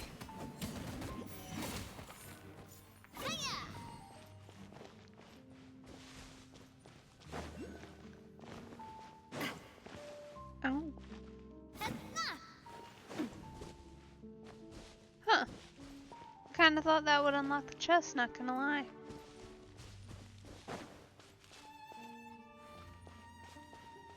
Alright then. Weird. There are more signs of hilichurl activity here. Huh. Guess not anything I know how to do with right there. Oh. Hello.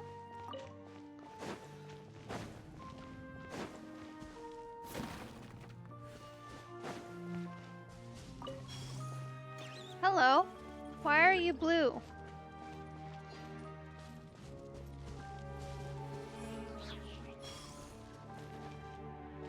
Weird. Oh. What do you mean unable to continue onwards? What's that supposed to mean?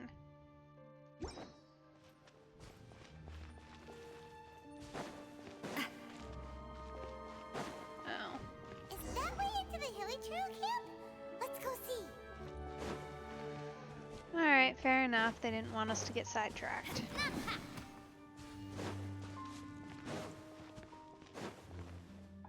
It's a humble hilichurl camp. Oh, these hilichurls look like they're in pretty bad shape too.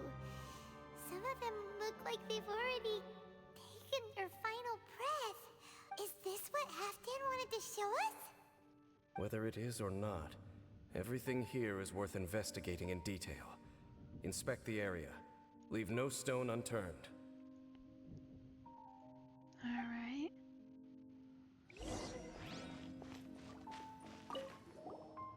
Seems like these hilichurls have no life left in them at all. Before long, they'll become one with the darkness. The hilichurls we meet in the wild are always so rowdy. Paimon never would have imagined that this is how they spend their final days. We may not have a whole lot of happy memories dealing with hilichurls, but still, Paimon hopes they're at peace in their last moments.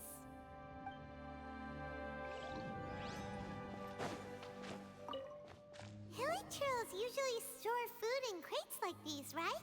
But these seem pretty much empty.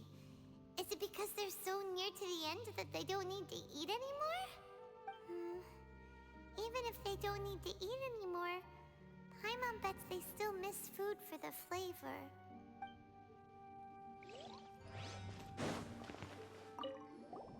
There's even a bonfire here, like what hilichurls build in the wild. Yeah, a little weird that it's still lit. Wait, but wasn't Dane saying that hilichurls get scared of the light when they reach the very end of their lives? Maybe, in the very, very end, they still want to feel some light and warmth. Oh. Just thinking aloud here. Could also be another reason.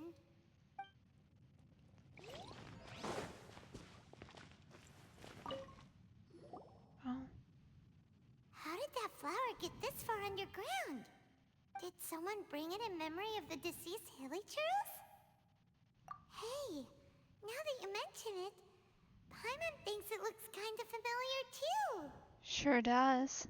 It is the national flower of Kanria, the Intivat. It once bloomed all over the nation. It would only last 2 weeks before wilting. But if you were to pluck one and take it out of Kanria, the petals would stop growing and turn hard. Only when it finally returned to its home soil would the petals grow soft once more, and finally turn to dust. Huh. So the Intivat is a symbol for a wanderer far from home, signifying the tenderness of the homeland. So for this flower to get here, it must have been brought from...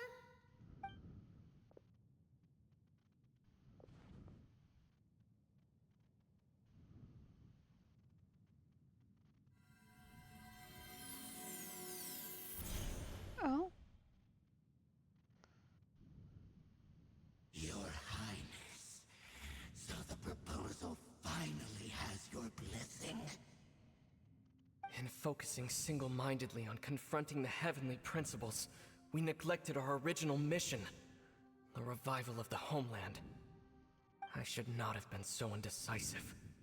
The device is almost ready. We await your command. What are the chances of succeeding? Theoretically speaking, approximately. Forget it. Even a 1% chance is enough. For too long have we dwelt in the abyss. Surely they would rather return to the natural cycle of life and death as soon as possible than continue to exist as they are, without a shred of dignity. They cannot be made to continue paying the price for those so-called sins. The Order is most fortunate to be pleased with your decision. I hate this so much because, like, to a certain point of view, I get it. Like, it's all just a crappy situation on both sides.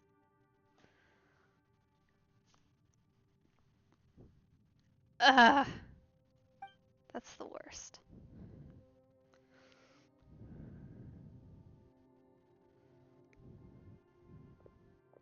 Ether!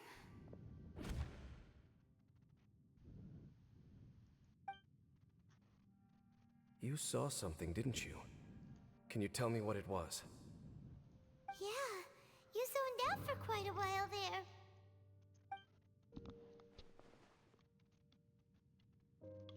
Huh. Well, people do say that twins have a special connection. It sounds as if they are attempting to make use of certain equipment to cleanse the curse. It could well be the device we saw earlier. And you say he mentioned the revival of the homeland, correct? No surprise there. Stubborn as ever. It appears as if the Abyss Order plans to use this location to cleanse the Hilichurls of their curse and restore them to the way they once were. Then, they will serve as the foundation for reviving the nation of Khaenri'ah. After all, there can be no nation without a people. It is the height of foolishness. They have no chance of success, not even a 1% chance. I don't think they care. I told you already that no one knows this curse better than I, having lived with it for 500 years. There is no redemption. There is no undoing the curse. Trying to remove it by force will achieve nothing but to inflict further suffering. So make sure you are clear in your mind. You have to tell yourself, they are no longer human. If you cling to false hope and allow yourself to become too emotionally invested, the only way is down. You will end up just like them, mired in hypocrisy. Yeah. Still doesn't feel great, though. Save your strength for something worth saving. Oh? But of course, I am merely someone you hired for a task, while he is your brother. It is only natural for you to side with him. But whatever decision you make cannot deter me from mine. My chosen path is to stop the Abyss. If we have reached an impasse, then perhaps this is where we should say...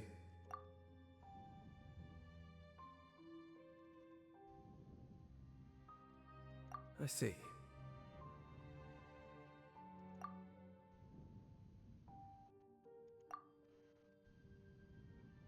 It seems that the 3 questions I put to you on our first meeting were worthwhile. You have developed your own individual views on this world. Very well. Since you have volunteered your true thoughts on this matter, I shall not hide mine from you. Right now, I have a more immediate agenda than stopping the Abyss. That is to say, the Abyss's actions here directly dishonor the final wishes of Halfdan and my other compatriots. I cannot allow this to proceed. The Abyss may appear at any moment. Be on your guard at all times as we proceed.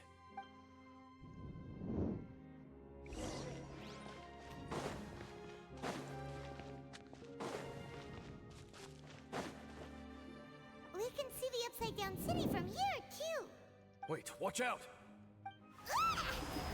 Whoa.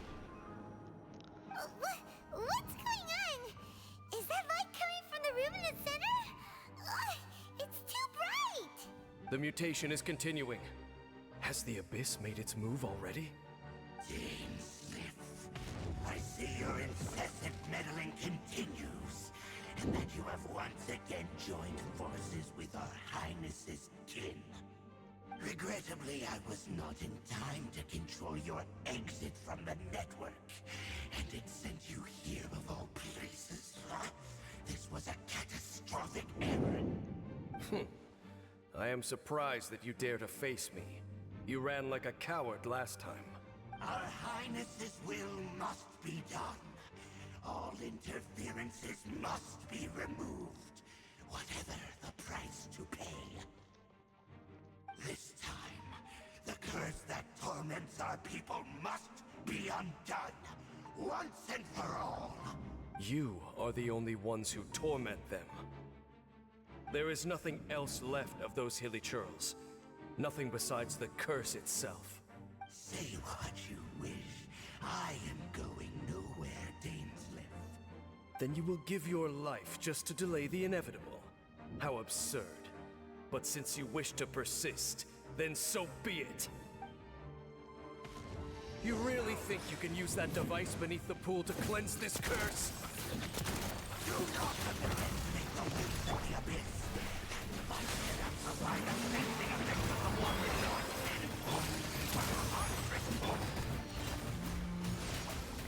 Then I overestimated you. This plan is even cruder than I thought.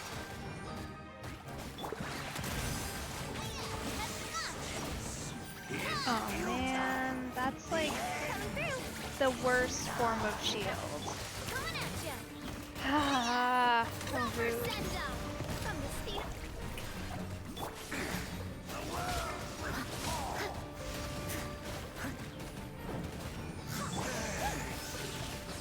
Like the only character I've got who kind of shatters it, other than Navia, just through pure aggression, is Kirara, it looks like, but even that's not great.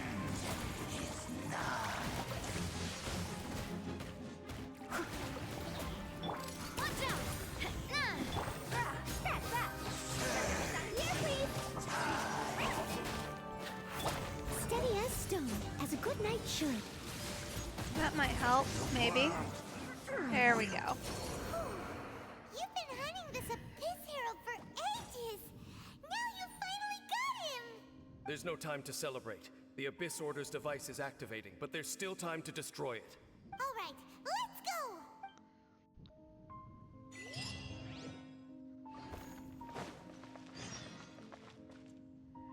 How on earth am I supposed to get all the way up there?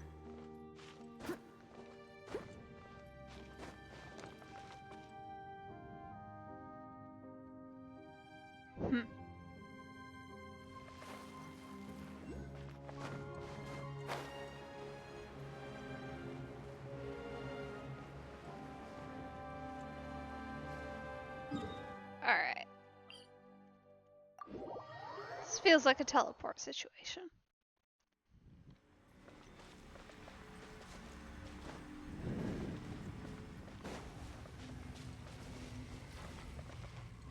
Whoa.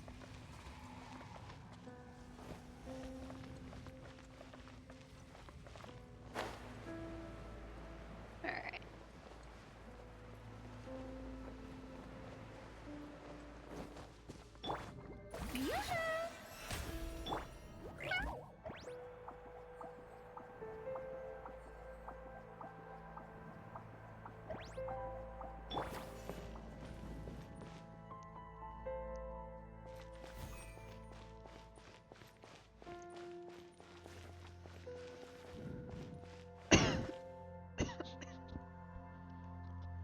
Alright.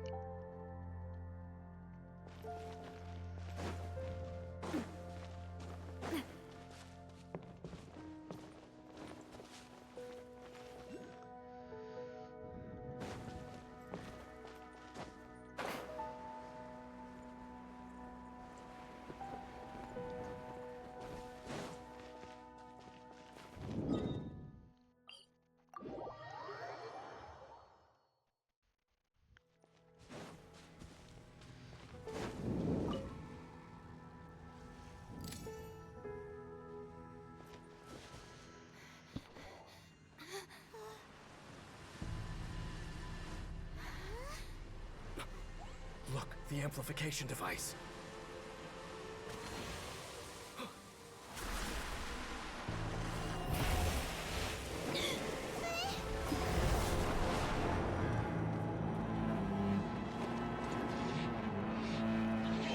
Oh, that's not good.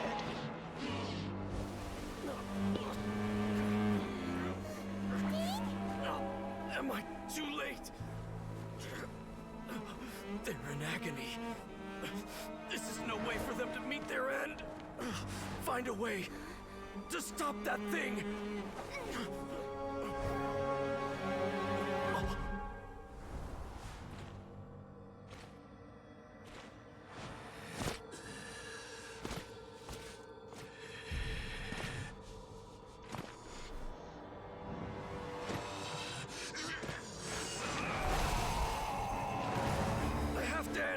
Don't do it!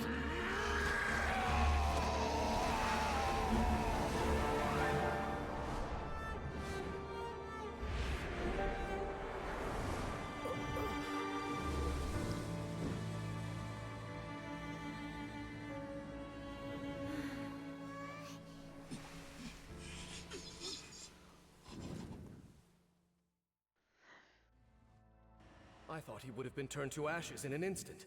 Halfdan's soul is extraordinarily resilient. Meddling fool! Encumber us no more! Oh boy. Don't you have a greater encumbrance to worry about? Come on. This is your grand opportunity to get rid of me. Take him out and deactivate the device. Behold, the abyss. Watch out! I must leave no stone unturned. Oof, the Electro here is not going to be our friend. May I present the Mine echoing song! Peace be with you. In the name of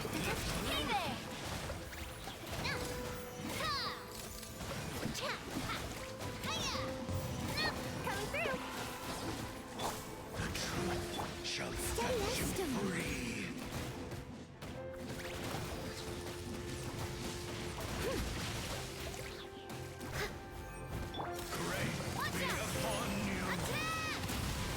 It's going to be a very unfortunate shield to break, isn't it? Peace and hope Time to clean up. find you. The power of revelation. I must leave no stone unturned.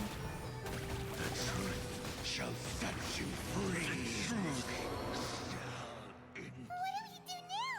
The Abyss Lecter's gone, but the device won't stop. And Halfdan. No. As long as the device is active, the cursed are rendered powerless. Only you can take on the Abyss. If you value his sacrifice, then do not waste any more time here. See all these rays of light and portals? They must have installed several of these energy devices in various locations. Find them, quickly! So, we have to go through these Abyss portals? Hey! Wait for Paimon! Guess so. Not like we have any other options. I'll catch up.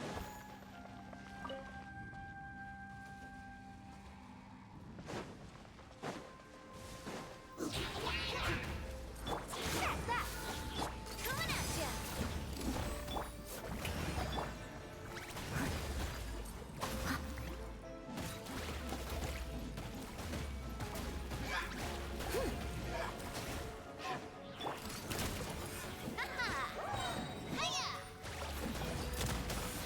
A proper send-off from the Spina with love.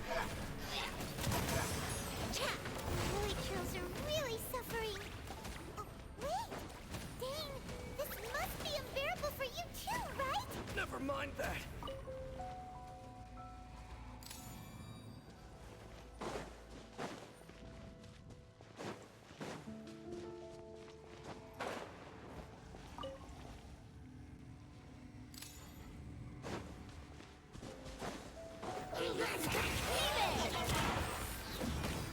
A proper send-off! Strike a pose! Time to shine! Leave it all to me.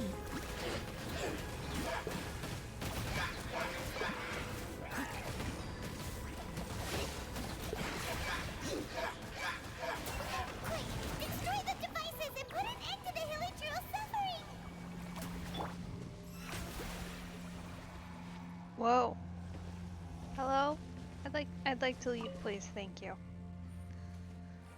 Weird that they let me climb up that. Alright, 2 more.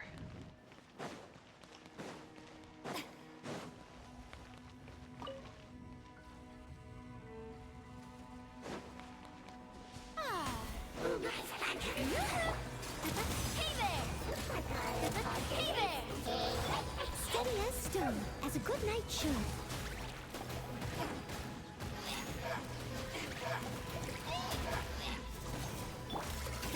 Hey there! Coming at ya!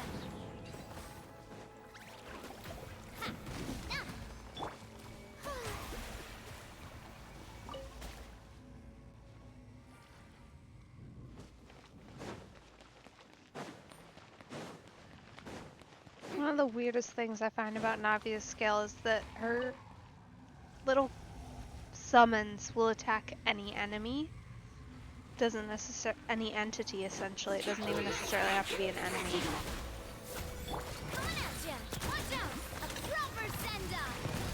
Like they just go for literally anybody who's around.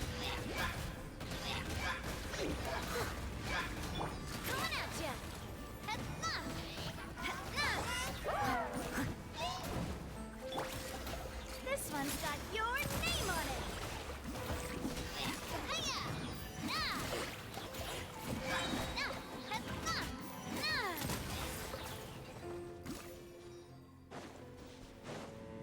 Okay, it's gone dark all around now. Shall we head back to the room in the center? Yeah. Mildly unfortunate though that we got kind of stuck here.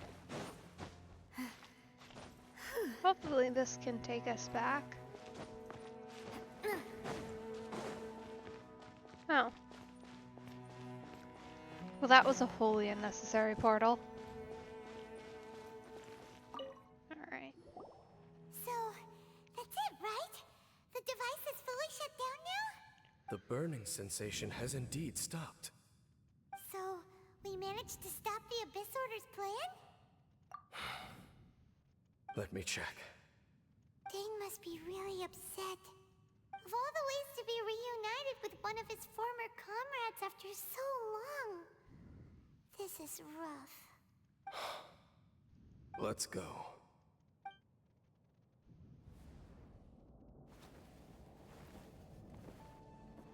Huh? Huh? Light?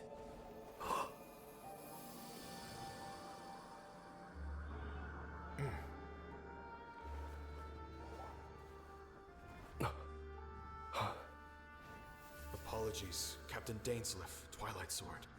Back then, No I way. failed you and failed to protect our people. No.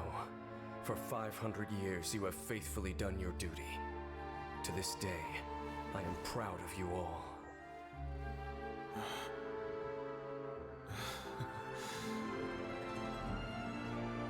Conria didn't fall, did it? Since you're still here. Correct.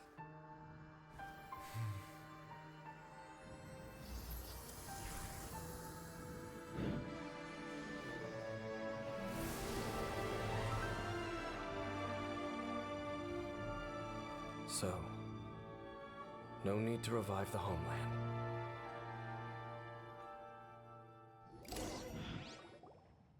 That was Halfdan's soul. More than one kind of strange power exists here. Souls are no strange sight under the circumstances. Still, if you intend to venture deeper in and continue your investigation, you ought to be careful. You don't sound so good, bud. You bet. We'll be super careful. Oh, but Dane, does this mean you're not coming with us? That device took a severe toll on me. It will take me some time to recover. Oh, right. Well, actually, Paimon already knew that. You've clearly been pushing through the pain this whole time. You've earned a good rest, Dane. Oh, you should take a vacation! Vacation? The very notion. This word has no business being in my vocabulary. There are more important things that demand my attention. The Loom of Fate operation is still underway, and I suspect that these amplification devices are connected to that plan. Thank you for understanding. I only hope that next time we meet, you know whose side you're on. Sheesh! He sure knows how to hold a grudge. Saving that snide remark right until the end. Well, shame that we didn't get to see your brother again. But at least we learned some useful info, huh?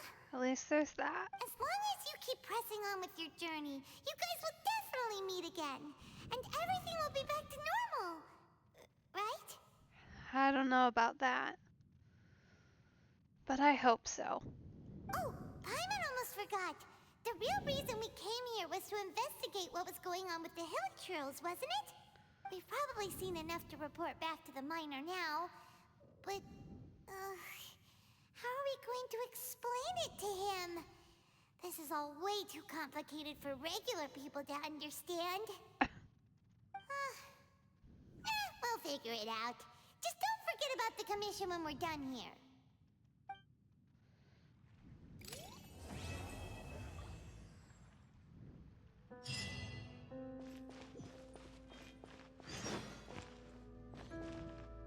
Oh. Alright then. Just onwards, I guess.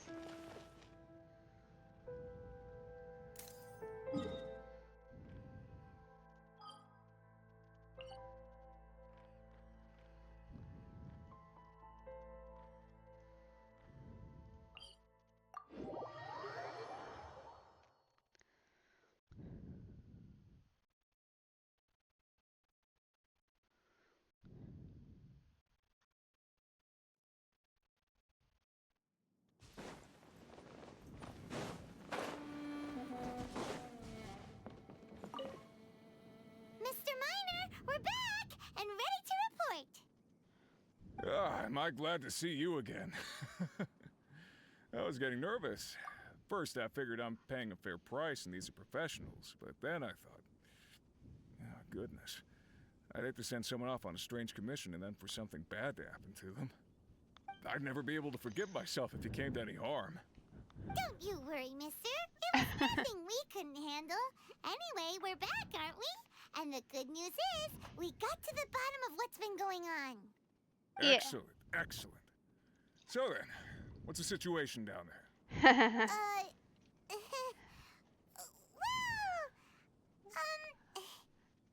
Yeah, about that.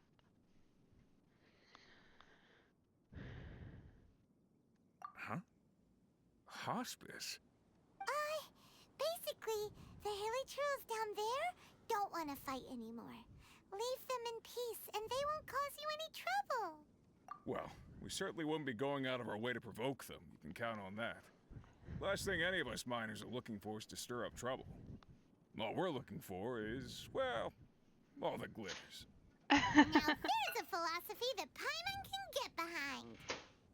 I gotta be honest, I didn't really understand the situation you were describing, but having your assurance that everything's okay is the main thing. It means we can get back to work straight away. I'm very grateful to you both. You came a long way for this. Please, take these as compensation.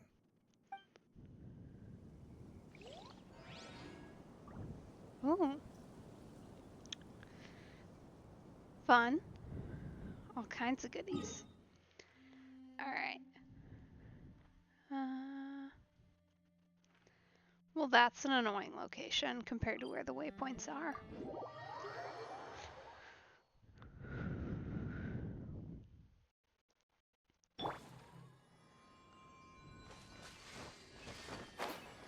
Okay, maybe not quite so bad.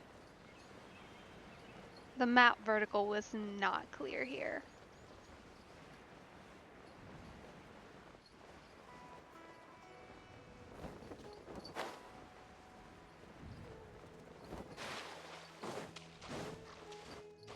Oh.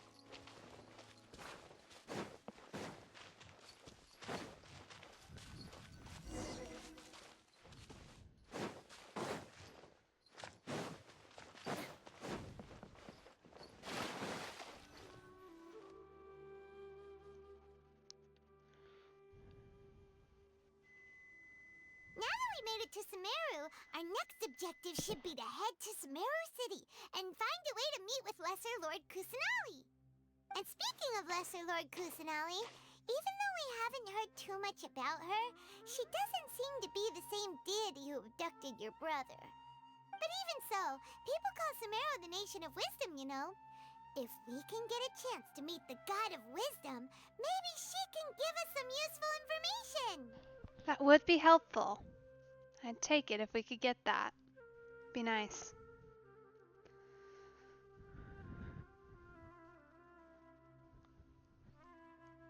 But I guess we'll have to see.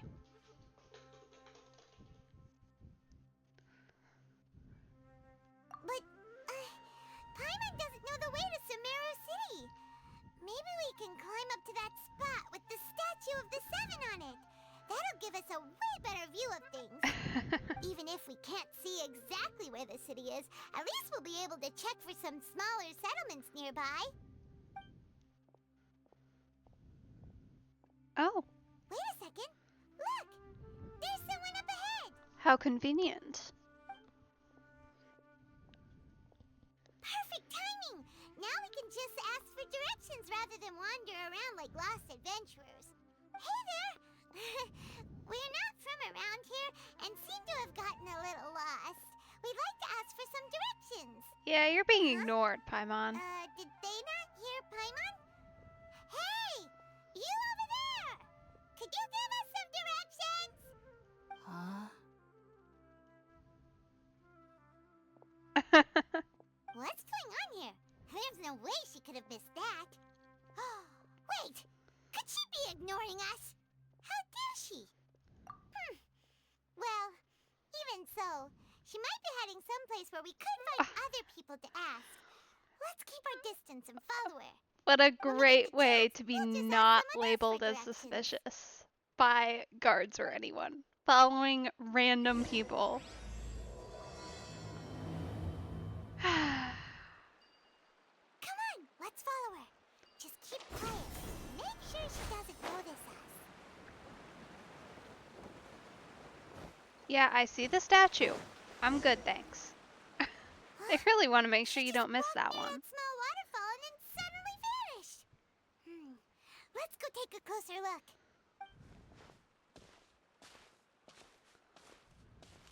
Paimon thought this cave would lead to a village or something, but it looks like that's not the case. Look, she's sitting over there. Wait, she couldn't possibly be living here, could she? What should we do now? Do we try asking her for directions again? Alright then. It's not like we have anyone else we can ask. Even if she's not very friendly, we just need her to point us in the right direction. That's all. Oh. What a lovely smell. It's coming from that sensor over there. This is definitely not your typical place to call home, but at least it smells nice. Maybe living here wouldn't be too bad after all. Oh. Oh no. Huh? What's the matter? You don't look too good. What? Is the smell making you feel sick? Strange. Paimon doesn't feel anything.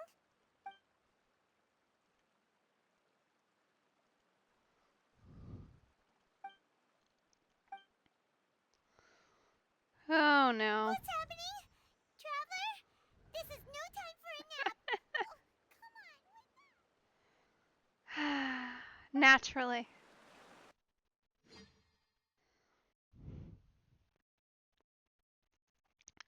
This is why we don't follow strange people into the woods, Paimon. Oh. Oh.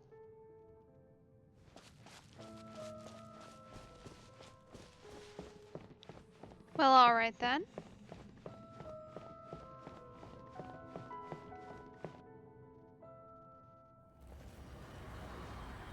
That is a cool looking tree. Oh.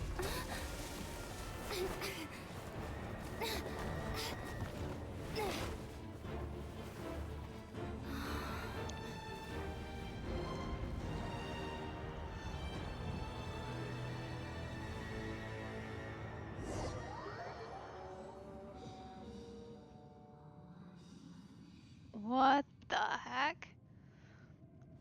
Okay. Interesting.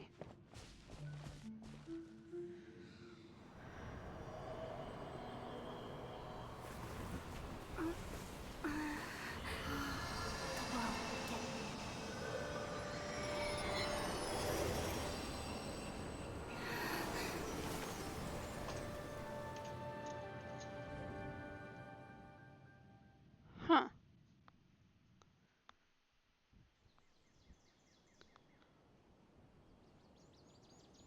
Okay. Gotta love it when we get weird visions. The Traveler's been out for a long time now. Yes, you can relax. Believe me, Master is extremely knowledgeable. If he says that she's going to be alright, then there's absolutely nothing to worry about. Oh, are you awake now? Hello. Oh, thank goodness! Traveler, you're finally awake! Who are you? Well, we're at... Good question. Where are we? Jaime was in such a panic when you passed out that she even forgot to ask what place this is. This is Gandharvaville. It was originally built by scholars from Sumeru as a place to rest in the rainforest. Now it's mainly used by the forest rangers as a base of operations. My name is Kale. I'm a trainee forest ranger. Oh, I know My you. Master and I found you passed out during our patrol, so we brought you here. You're an Abyss Reward character. I have you. Oh, no things are necessary. I didn't do anything really. By the way, how are you feeling now? Any discomfort? No, we're fine. Oh, that's Master's herbal medicine you're tasting. He gave you some while you were unconscious. Before I forget, Master mentioned you should take more medicine once you wake up. Oh. Yay. That'll be fun, I'm sure. Whoops! Oh. Kale, what's the Oh, matter? it's Tighnari. Were you trying to retrieve the medicine? As I've already told you, you must be careful with these. I'll get it for you once I am finished here. Sorry, Master. Now, the guide to Avidia Forest's edible fungi is clearly posted on our bulletin board, but if Farbode forgets which mushrooms to avoid one more time, I'll have no choice but to leave the guide somewhere a little more visible. Like right smack on his forehead so others can remind him to be careful. Right? This is the second time he's come down with food poisoning this month. I'll be sure to give him a good talking to. Yes, please do. If, on the off chance, Farbode simply enjoys having little imaginary fairies dance before his eyes, then we'll just let him be. But the next time he requires any of our medicine, be sure to charge him accordingly.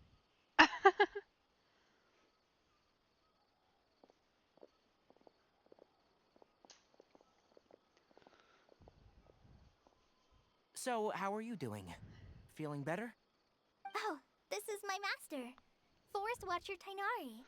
He's chief officer over all the rangers here in Gandharvaville.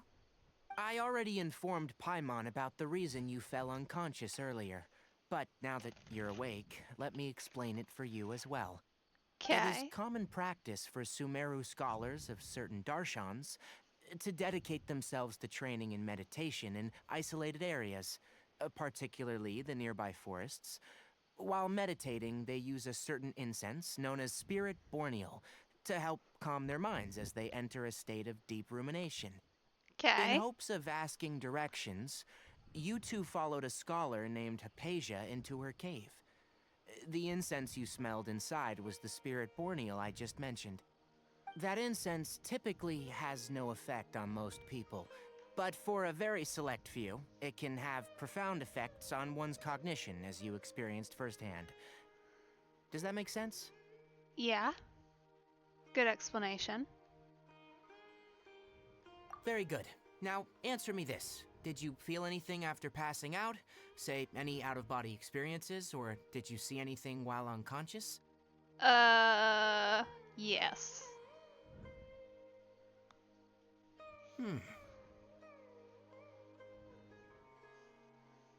Kale, let the others know to stop bringing their patrol logs here for now. Huh? Why? Because these two will be staying here for the next few days. They can have my room and I'll bunk with Amir. Now get a move on and be sure to do as I've said. Yes, Master Tainari. Thanks. Wait, hold on a second. Can you tell us what's going on? Yeah. Sure. Let me fill you in. I originally planned to send you on your way once you finished your medicine. However, it appears now that you should stay a while longer in Gandharvaville for further observation while you recuperate. Uh-huh. Further observation? What does that mean? No need to be hasty. As long as you have the capacity to judge between right and wrong, I promise that you'll understand the gravity of the situation once I explain everything to you. Based on what you saw after smelling the incense and losing consciousness, we can conclude that you experienced a powerful hallucination, which suggests your mental state is not in the best of shape. Rude. If you're skeptical, have a whiff of this. What? Why? Oh, are you okay? You're experiencing a similar sensation as when you passed out, aren't you? So even though your condition is stable as of now, if I were to haphazardly let you leave, it's highly likely that you'd suddenly pass out again somewhere else. The rainforest is home to many fierce animals and hazardous areas. If something were to happen to you again, I'm afraid you might not be so lucky. For now, I suggest you continue taking your medicine each day and avoid wandering off on your own, at least until you stop having adverse reactions to this kind of smell. Okay? Alright, fair enough, I guess. Good. Now, continue resting while I fire up another bowl of medicine for you. Seriously? We just arrived in Sumeru and we're already having problems left and right! What, like this is Paimon atypical? Knows we're set on meeting Lesser Lord Kusanali as soon as possible, but you really don't look too good. It'd probably be best to let you recover first. Hey! Are you even listening to Paimon? Paimon's over here worrying about you, you know. What's weird? You mean how you're feeling now? You mean the vision of tree roots and red skies you saw? But if those weren't hallucinations, what could they be?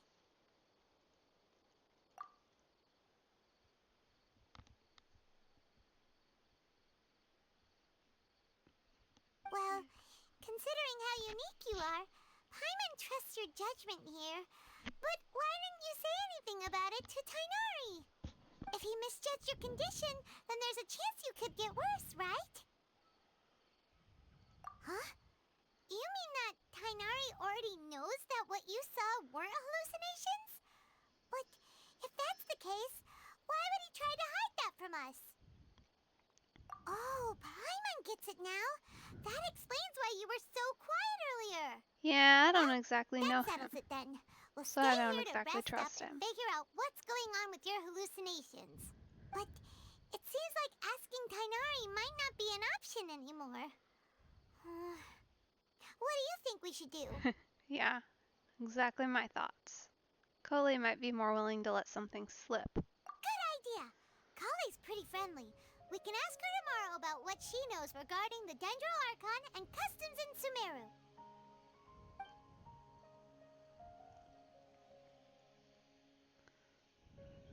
Rise and shine! Come on, it's time to go find Kale!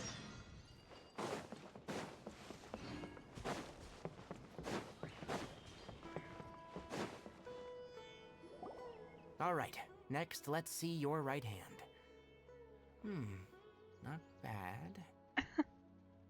But please remember that you still need to be careful, understand? Yes, I will.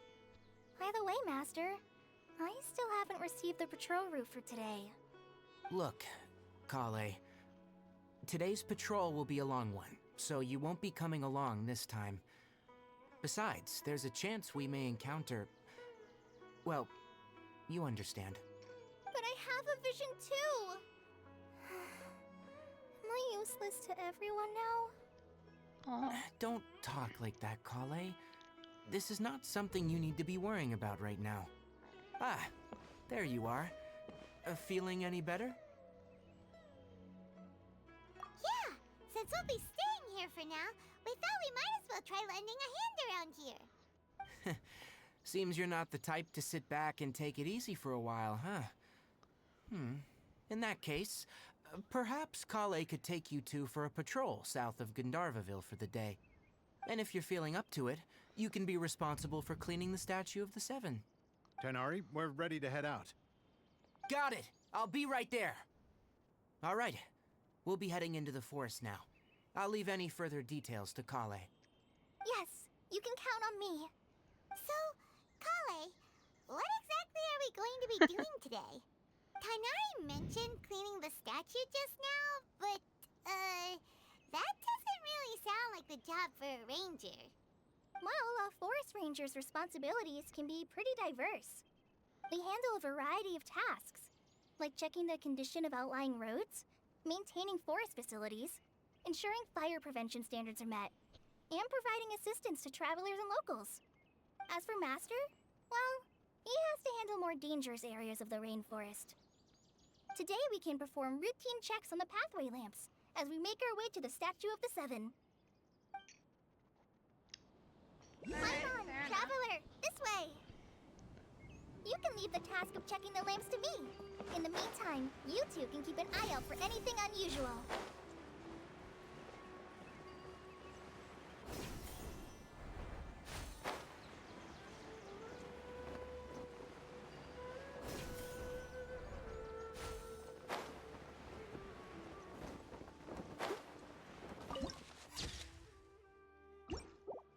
Nothing wrong with these two lamps.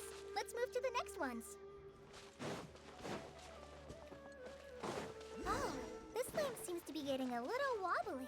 Let me make a note of it. No problems with this lamp. Good.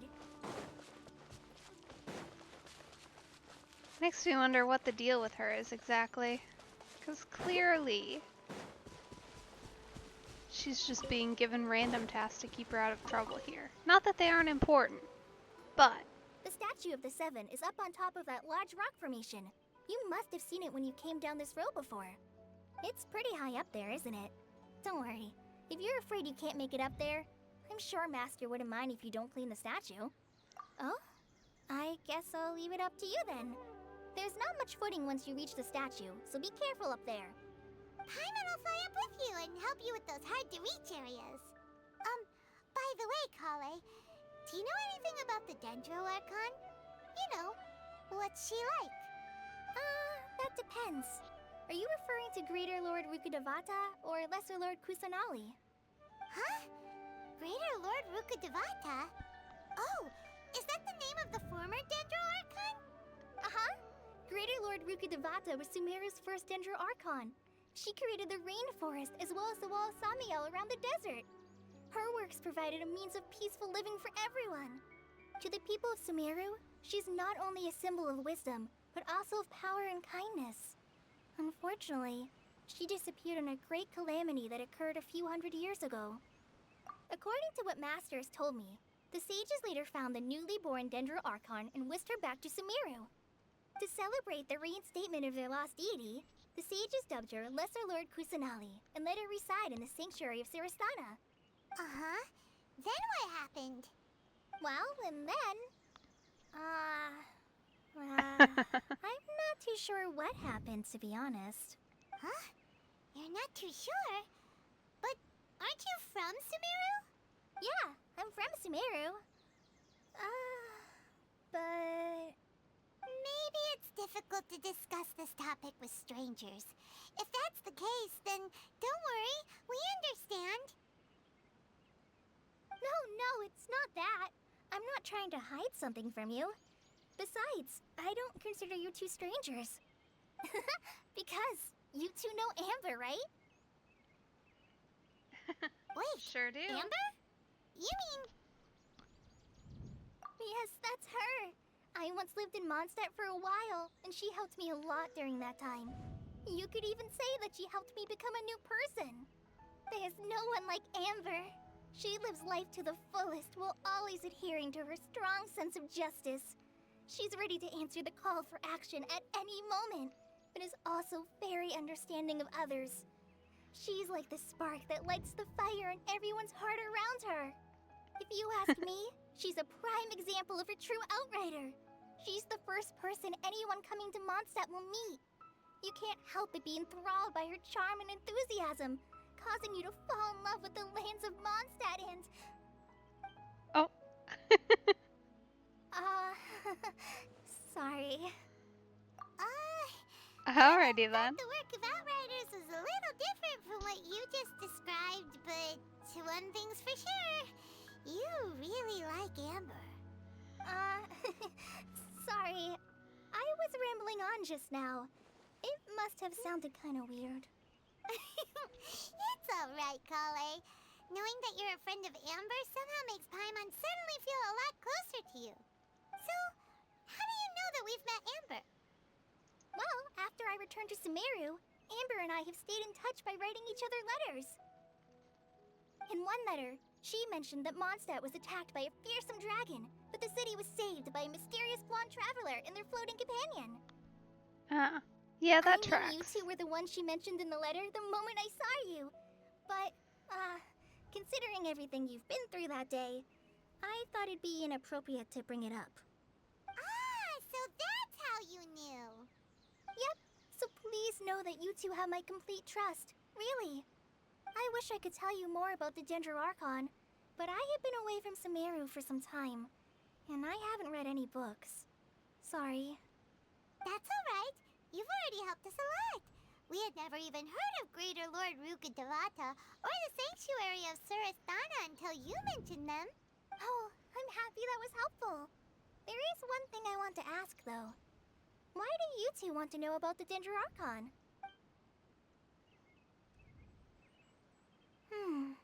So that's why you're here. Thank you for telling me your story. Don't mention it. We are friends after all, right? Alright, we have a statue to clean. You both have my thanks. While you two are up there cleaning, I'll go ahead and inspect the forest canopy. Let's meet back here shortly.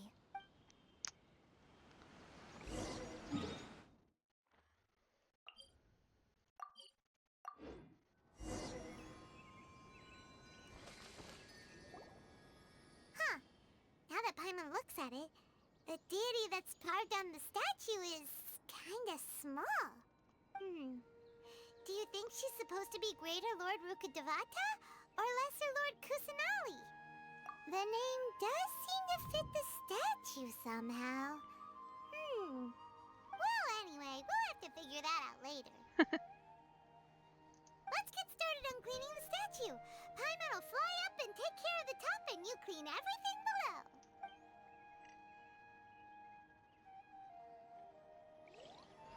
Nice work! That's one clean statue. Let's head down and meet up with Kale.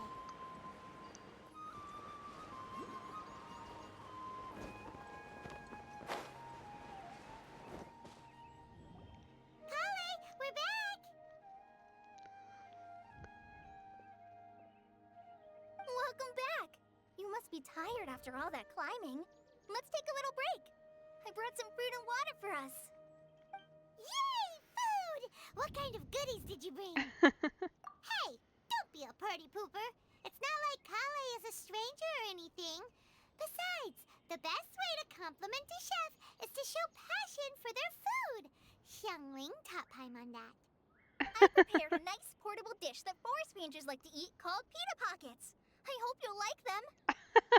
No way. Whoops! No! You dropped it on the ground! Not to worry.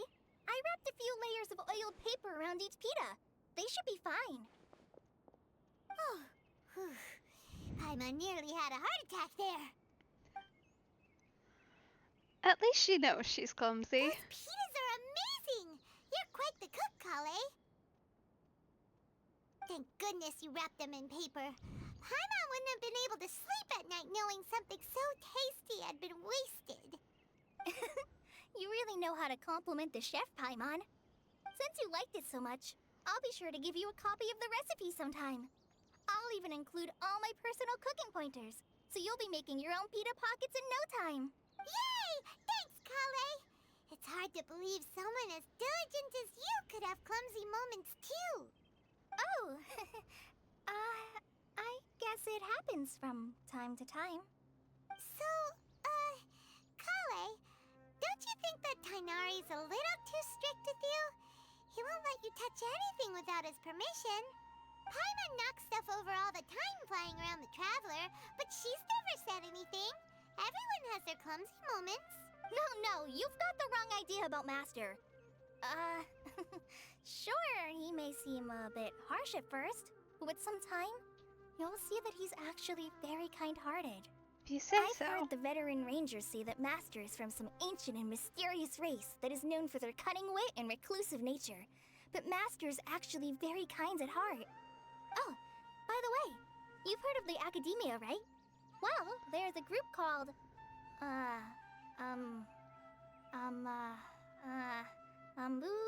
something? Well, anyway, because Master does a lot of research on plants, sages from the Academia have written him many times, inviting him to take up an official position there. But Master declines their offers every time, saying, Sumeru City is too noisy. It'd be bad for my ears. Oh, the second response. I'm gonna say it. I am. I know, right? They've always wanted to pet them too. Anyway, Master could have easily left the rainforest to take up a position at the Academia, but he chose to stay here instead as a forest watcher, helping the locals every day and passing on his knowledge to trainees. In fact, Master's the one who taught me how to make pita pockets. Really? Paimon would have never guessed that. Oh, speaking of Tainari, he was the one who took care of you after finding you passed out yesterday. He even carried you all the way here. Paimon's still kinda upset, though. He kept scolding Paimon the entire way here. What did you do? Oh, no, I'm sorry. Master might have been overreacting a little. But, it's mostly because Paimon wouldn't stop yelling, Why, oh why? Is she going to die? It probably started to get under Master's skin after a while. No way. Don't laugh! Paimon was genuinely concerned about you. That's sweet and all, but once and then when you got the answer would probably be enough. Hey! Now even Kale's starting to laugh.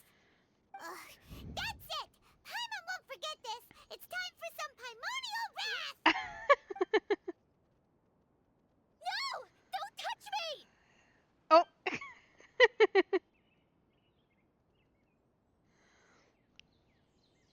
Oh, sorry, Kale. Paimon didn't mean to scare you. No, I just... I didn't mean that. Kale, are you okay? What's the matter? No, I'm... I'm fine. I'm sorry. I must have startled you both reacting like that. Oh, well, it's getting late now. Let's hurry back to Gandharville. I think Master and the others should be back by now, too.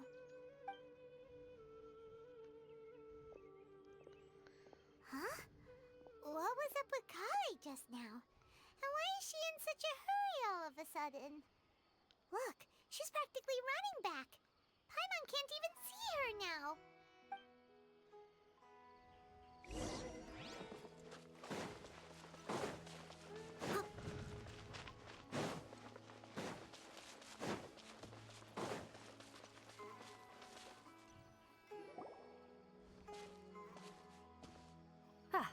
Traveler, you've returned.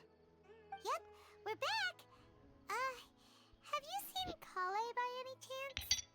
Oh, Kale? Yes, I saw her go into her room just a moment ago. Oh, okay. Guess we'll just have to wait and talk to her tomorrow then.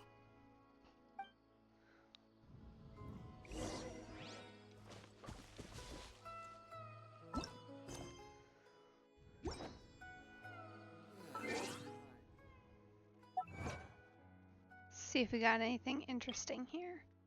Oh my goodness.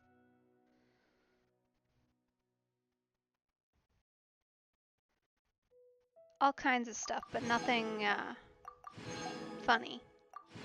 Sometimes they're funny. Alright.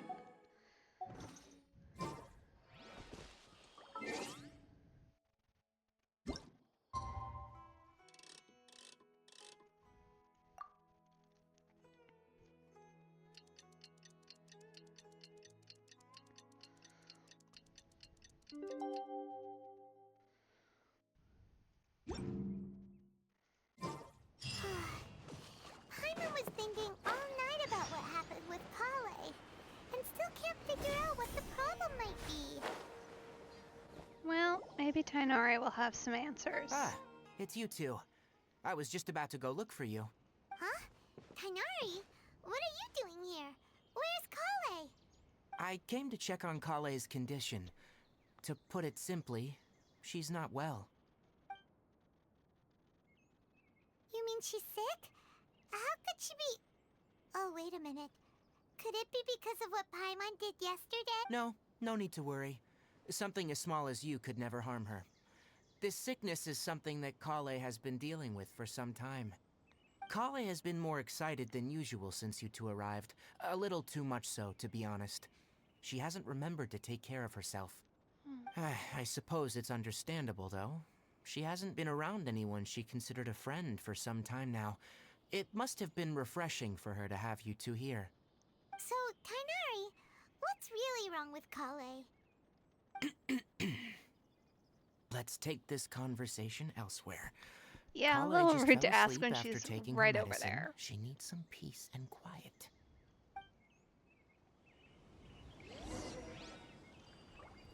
Maybe she's in a better mood now. Let's go check on her.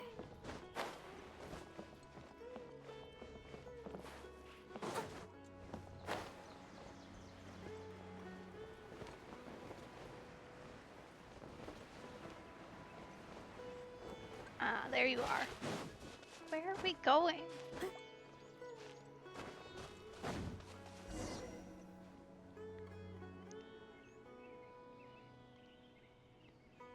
All right, let's continue our conversation here, shall we? To be honest, I hadn't realized you were that honorary knight from Mondstadt until Kale told me just now. I've also heard all about your deeds in Liyue and Inazuma. So just to clarify, what I'm about to tell you about Kale is not because of who you are or your past feats.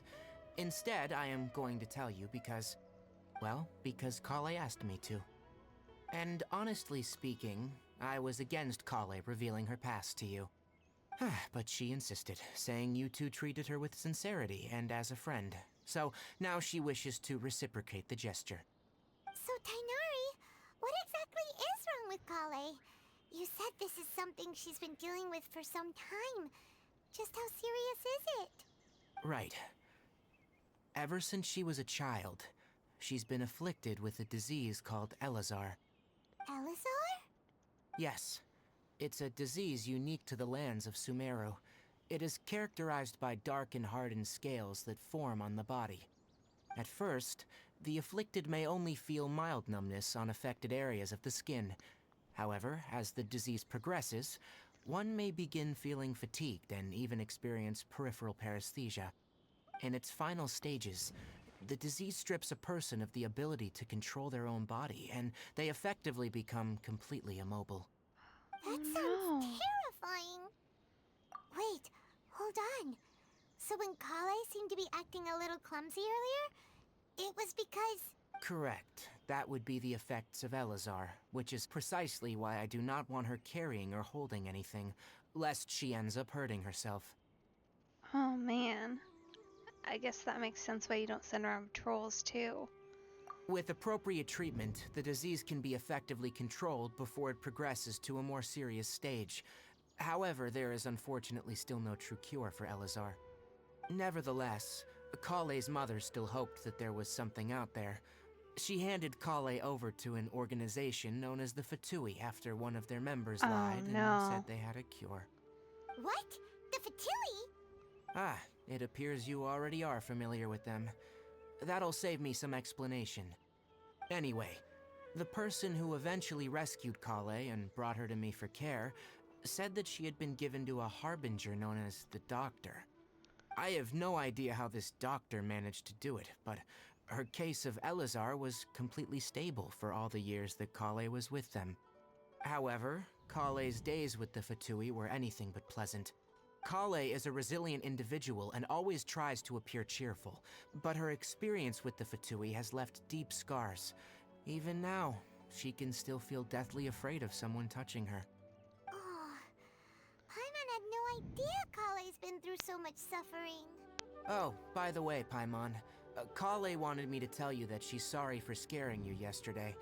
She also wanted both of you to know that she's sorry for hiding her illness. That's fine. She doesn't need to apologize. None of this is her fault at all. Well said. I hope you'll get a chance to tell her that in person the next time you see her. Kale once thought that it would be impossible for her to have any real friendships. I trust that you two will never let my trainee experience such emotional pain again. Don't worry, Tainari. We'll take good care of her. Well, it's not too serious at this point. She overexerted herself the last couple of days, which is what led her to break down this time. As long as she has taken her medicine and gets plenty of rest, she should get better. That's good, at Though least. I must admit that Kale's condition was much more stable when she first arrived here in Gandharvaville. She was interested in the work of the forest rangers the moment she saw us. I could see that she was serious about learning, so I felt compelled to ask her to join us. Her stamina has gotten much worse recently. Though a moderate amount of physical exercise is always necessary, I'm afraid the long-distance patrols are a little too much for her now. Oh. Alright, now that I've told you about Kale's past, I think I'll head into the rainforest to find some ingredients needed for her medicine. I'll see you two later. Yeah, we'd like to do something to help Kale too. Alright, but I must warn you two. The rainforest is a dangerous place, especially for someone who's still recovering, like the Traveler. You must follow closely and listen to every instruction. No problemo! Let's go then. We'll be looking for a plant known as the Nilotpala lotus. It's often used to help those afflicted with Elazar recover their energy. Hey, Tainari? Where exactly are we going to find this plant? Nilotpala lotuses can be found all over the rainforest, but it often grows right here around Gandharvaville. Given the name, it sounds like we should be looking for it in the water. You are correct. The Nilotpala lotus grows in the water. When fully matured, they look like giant blue flowers floating on the water's surface. Quite an attractive species, if you ask me. The large petals are actually the plant's leaves and sepals, which surround a very small flower. You should note that many of the plants found in Sumeru have names that are contrary to their species. Take the Cowpelata, for example. The plant is not a lotus at all, but rather a vine. And then there's the Sumeru rose, which is not a rose, and is completely contrary to its name. Oh, huh. Okay then. Well, if it's not a rose, what is it? Never bring up the topic of flowers with Tainari. I don't know, I kind of want to. We're getting a fun little guest lecture.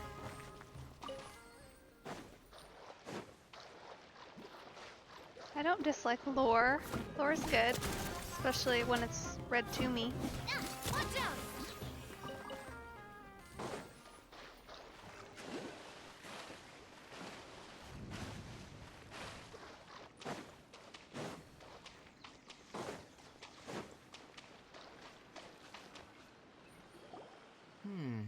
There should be Nilotpala lotuses growing somewhere in this area.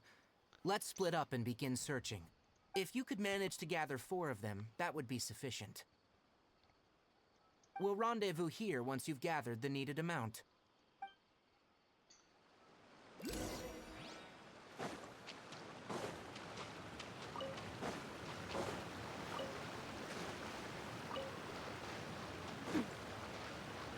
Alright, we've gathered enough Nilotpala lotuses. Let's head back to meet Tainari. Grab a couple extra just in case. Hey Tainari, we found the lotuses you requested. Let me have a look. Good. Very good. These are all excellent quality. The little bob of his ears when he nods. He might be the free 5-star I go with. I've been considering between him and Dea, and I think he makes the most sense. Also, I like him. I'm glad you two came along. Your exploration experience helped save me a lot of time here. It seems we even have enough time to stock up on other things I need. Hey, Tainari! Oh, Tainari! Someone's calling your name! They're dressed like a forest ranger. Ah, yes, that's Amir and the others. But didn't they just set off not too long ago? What are they doing back so early? Let's go find out what's going on.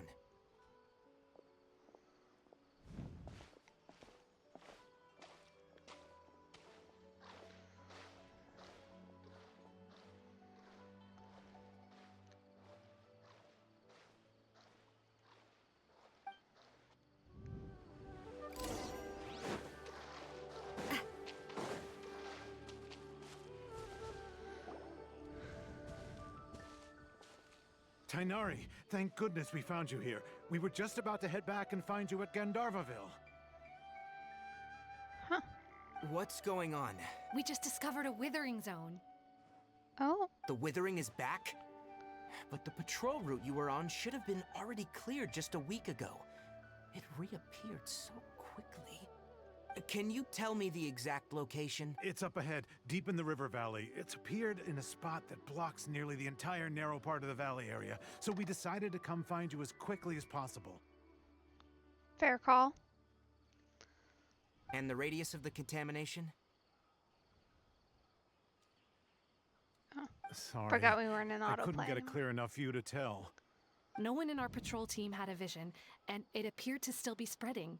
So we didn't risk getting any closer. Okay, I understand. You made the right decision. I'll go deal with it right away.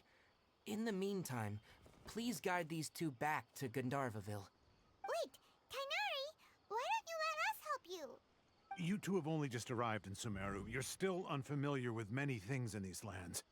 There's a unique type of anomaly that occurs in the Sumeru rainforest. It's called the withering. Yeah, we've seen that around while wandering. The affected areas not only cause nearby vegetation to wither, but it's also lethal to wildlife and even people. If you don't carry a vision, then you should think twice before approaching such places. Yes, Amir is absolutely right. I wasn't kidding when I said the rainforest is a dangerous place. As Amir said, only someone with a vision, that is, the power to manipulate elements, will be able to resist the withering's corrosive effects for a time. Well, are you talking to the right person for that one? That's right. If any of the forest rangers without a vision come across a withering zone, we first make a record of the location and then have a ranger with the proper abilities deal with it, like Tainari here. Only someone with a vision can venture within a withering zone and find a way to deal with it. But you don't seem to carry a vision. Don't worry, she may not have a vision, but she's a real pro at using the power of the elements. Seems the rumors about you were true then. In that case, alright, you two may accompany me. We typically only teach visitors how to identify the withering as they're about to leave Gandharvaville. We'll make an exception today and show you what it looks like up close. Cool. We probably should turn into other traveler, though.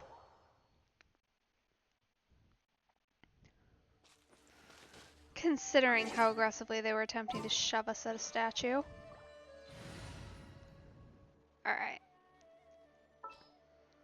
I'd like to keep Kirara just for the ability, but Just what will we come across? we'll take Traveler for now.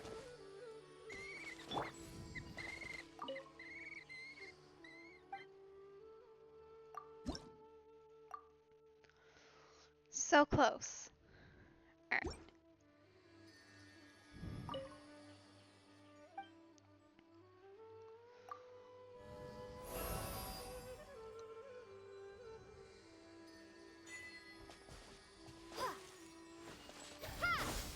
Oh.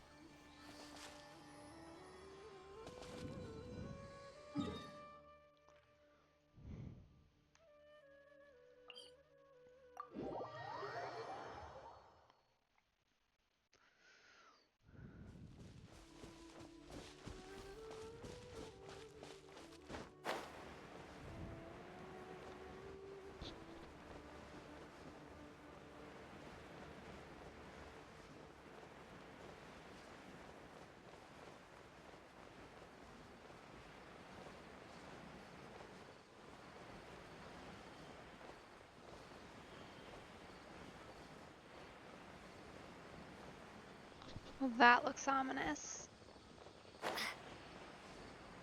Maybe we'll finally learn how to actually deal with these. That'd be nice. Stop. Don't move any further. Look there, in the distance. Huh? Where? Oh, look! Those plants have withered! That whole area is kinda gloomy. Even the air looks like it's filled with ash. Yeah. Oh, Paimon doesn't like the look of this. No. That is the withering. Me neither. All right, Traveler. We're gonna have to enter that withering zone. Once inside, we'll need to look for what we call tumors of the withering. If we eliminate those, then the area will be saved. Alrighty then. Let's do it. Thank you. But I must warn you, don't push yourself.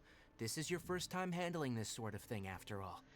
Even with elemental powers, once you step inside the withering zone, you may experience extreme discomfort.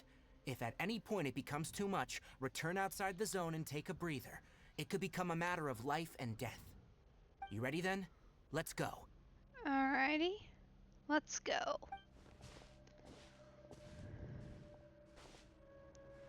First, we must locate any branches sustaining the withering zone.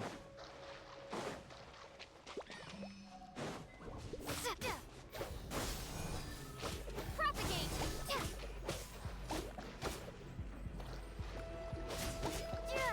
Watch out!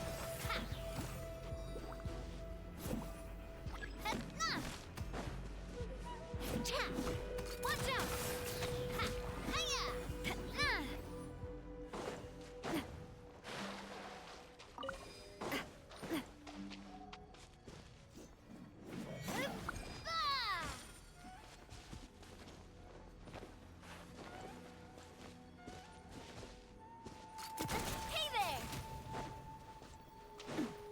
Oh, I see. We gotta get the outside ones.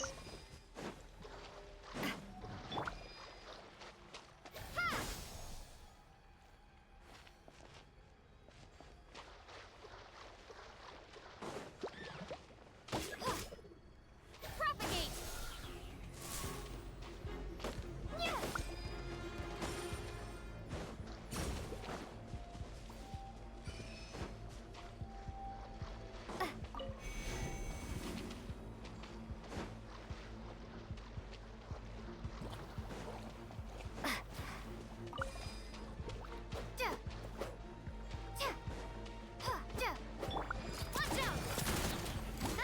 Go away.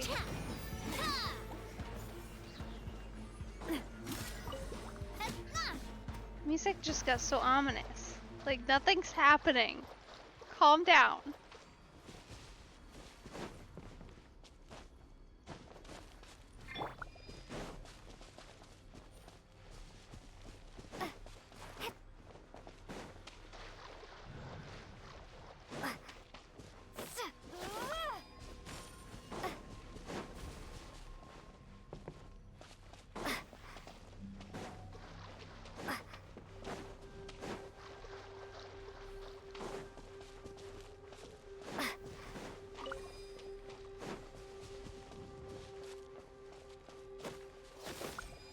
Great work. Now that all the branches have been cleared, we'll need to take care of the tumor.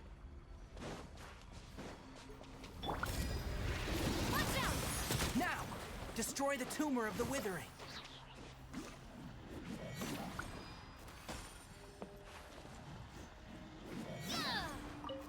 I see. Huh. Alright, that's not too bad. Everything's returning to normal now. Yes. Thanks to you two, we were able to quickly restore this area back to normal. Tighnari? You make it sound like we did well, but why does Paimon have the feeling you're worried about something? It's that obvious, huh? Alright. It's like this. Recently, the rate at which withering zones appear has been increasing. Even though we were able to quickly clear that withering zone, it won't be long before another one appears. If that simply meant more work for me, then that wouldn't be an issue. But it's far more severe than that. The withering is leaving lasting effects on the rainforest itself. For instance, even though we cleared out the withering zone, many of the plants that were affected will not recover. This presents a crisis for the ecosystem itself. Many plants in the rainforest are already in decline, directly impacting the wildlife that depends on those plants. And most disturbingly, as the appearances of withering zones have started to increase, Kale's case of Elazar has also become more serious. Huh? But why is that? I'm still not sure of the exact reason. However, I've received word from acquaintances at the academia that similar cases are being reported for patients with other conditions. No, none that we know of. The withering has been recorded in Sumeru for millennia. It's said that it originates from the depths of the world. Oh, by the way, have you heard of Irminsul before? Irminsul is a tree located deep beneath the surface. Although it isn't like any tree we know in a biological sense, you can basically think of it as a large tree that grows downwards rather than upwards. I'm sure you've heard of ley lines, right? They're like the roots of Irminsul, spreading and extending from a massive cavern deep underground all the way up to the surface.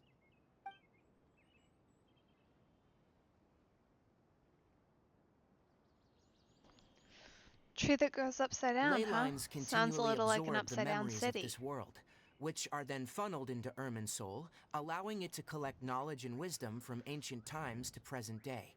Huh. The Dendro Archon is known as the god of wisdom because her consciousness is directly connected to it. It is also said that the Dendro Archon's power is a manifestation of Irminsul. And as for the withering, its emergence is related to a disease that's affecting it. That's right. My ancestors learned of this from Greater Lord Rukkhadevata's familiars a long time ago, but even those mysterious creatures did not know of a cure for Irminsul. I'm afraid we Rangers will be battling the withering zones here for a long time, until a cure is found. Alright, that's enough on this topic for the time being. Now that we've taken care of things here, it's time for us to head back to Gandharvaville.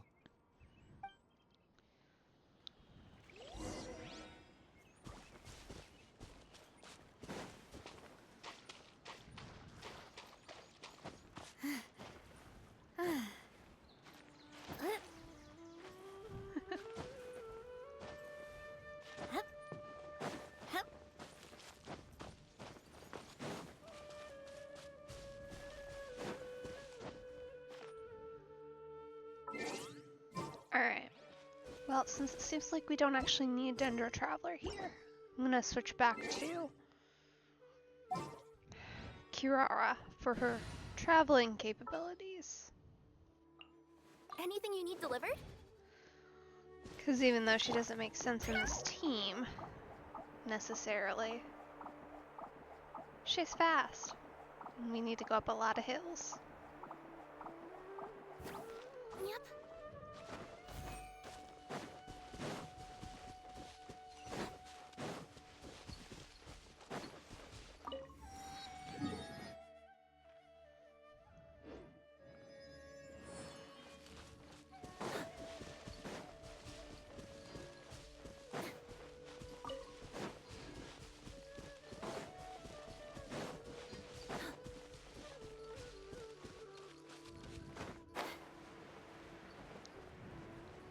Alright.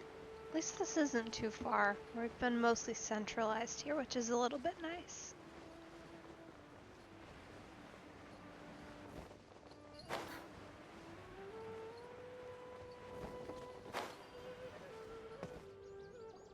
Oh, Tainari, you all made it back. How did it go? The withering zone you reported has been taken care of. No need to worry. Huh? Wait, is that? A bird? Oh no, Hypatia! Oh. Huh? What's wrong, Tainari? This duskbird is Hypatia's designated courier for urgent news. You do remember her, don't you? She's the scholar you and Paimon were following when you first arrived in Sumeru. Oh, her? How could we forget? So did something happen? Let me see what's written in the letter first. So what's it say? And what's with that weird expression on your face? Just let Paimon read it. Huh? All Paimon sees are 3 squiggly lines. Yes, allow me to explain. After we brought you from Hypatia's cave to Gandharvaville, Hypatia resumed her meditation. She must have just finished.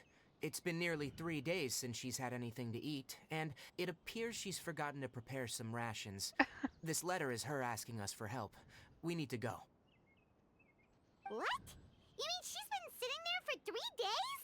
Hey, wait, how did you know all that from just a few lines on the paper? Well, obviously because this has happened before. Last time she drew 5 lines, and by the time we found her, well, I'd prefer not to remember that. Oh. Needless to say, Hypatia's been through worse, but we should still get to her as quickly as possible. I've got some emergency rations set aside for times like these. Paimon, Traveler, could you two bring these to her? Wait, you want us to bring her the rations? But will the Traveler be okay if her cave is still filled with that funny incense? Let's find out. Here, Traveler, take a smell and see. So, how do you feel?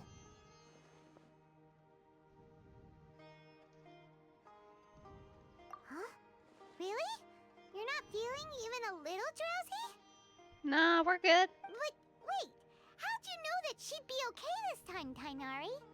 Back when we were clearing the Withering Zone, I observed that she could adeptly manipulate the Dendro element. I knew then that she would be fine. And if I may ask, when I was telling you two about Irminsul's ley lines, was what I described similar at all to what you saw when you were unconscious? That's correct. Those weren't hallucinations at all, though I don't intend to apologize for deceiving you. Because what you saw is of significant importance, not just for the nation of Sumeru, but the entire world of Teyvat. My forefathers were shown much favor by Greater Lord Rukkhadevata. We took an oath to protect this nation together with her. Now that that duty has fallen to me, it was a part of my responsibilities to ascertain whether you could be entrusted with the fate of Sumeru. Now, after seeing you in action with my own eyes, you have earned my confidence, and I no longer feel the need to hide any secrets from you. When you passed out, your consciousness had connected directly with Irminsul. What you witnessed were actually real memories contained within Irminsul itself. I could try to tell you more, but it would be better if you went to ask Hypatia instead. Her focus on meditation and use of Spirit Borneal are aimed at establishing a connection with Irminsul, just as you did. That sounds nice and all, but will she really help us? Seriously, she completely ignored us the last time we tried talking to her. That was because when you ran into her, she was in a special phase of her training. During that time, she must avoid communicating with others. Alright, fair Please, enough. wait here for a moment.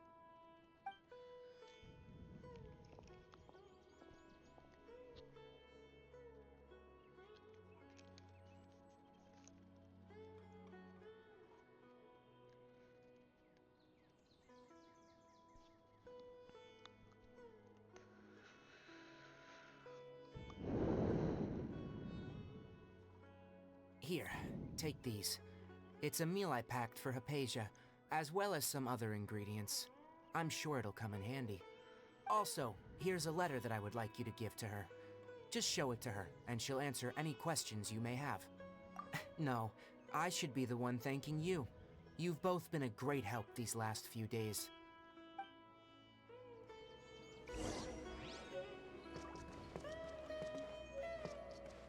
Yesterday.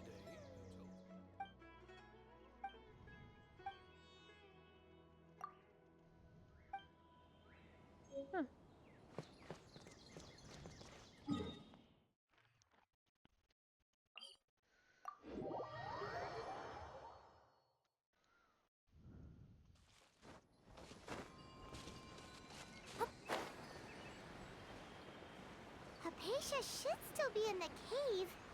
Let's go inside and see how she's doing.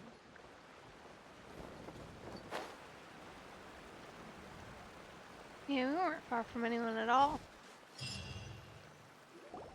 Hello? Hypatia? Hey, there's nobody here. Maybe she went out to look for some food. Let's try looking around the area.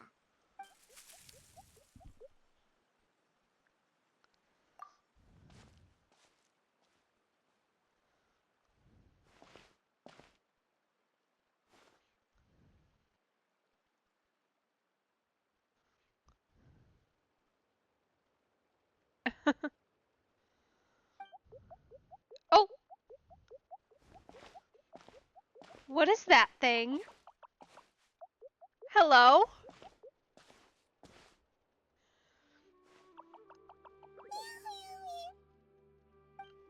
That is the most Korok looking thing I've ever seen in this game. Hello, you little weird creature. What are you?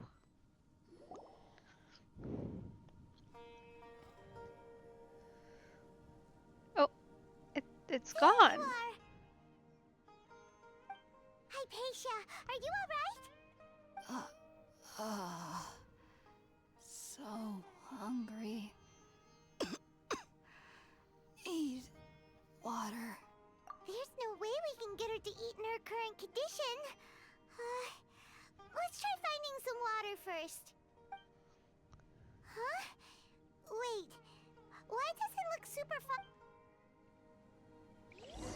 Oh. Huh. Huh? How'd things out here end up looking like this? What happened? And where are we? Really? Oh, maybe you're right. Let's go investigate the area. There better be a logical explanation of some kind. My term of logic is loose here. Explanation in general, honestly, I'll take. Oh. We're in a dungeon. That's fun. Wow, this place is huge!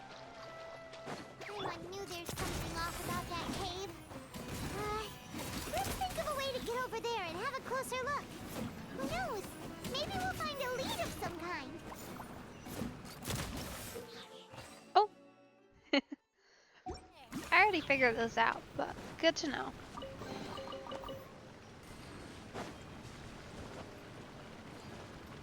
Boing.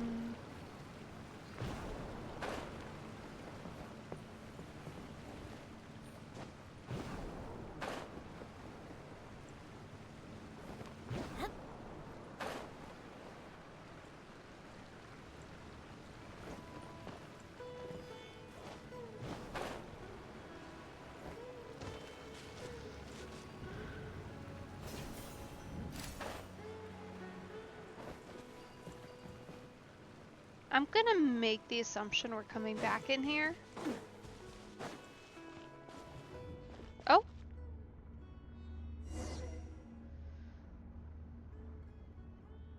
Hello? Oh. Well, alright then. Huh? What happened just now? Why'd everything around us suddenly change? Yeah, now it's got like Inazuma vibes. Definitely Inazuma vibes. Oh.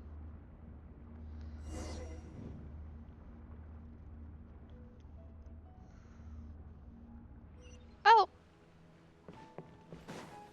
Alright then.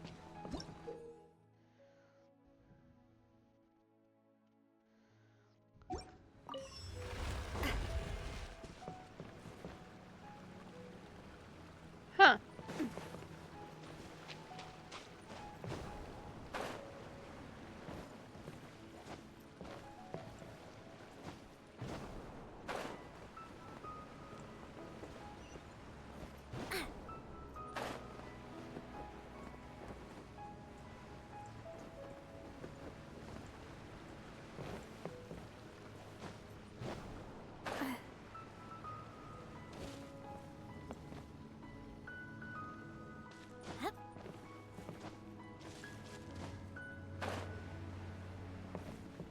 Why do you want me to stand here? Alright, I guess we're going this way.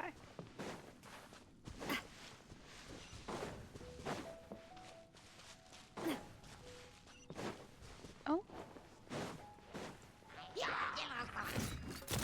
A proper send-off from the Stina with love. Coming at ya. Rude. I must leave no stone unturned, as a dutiful maid would.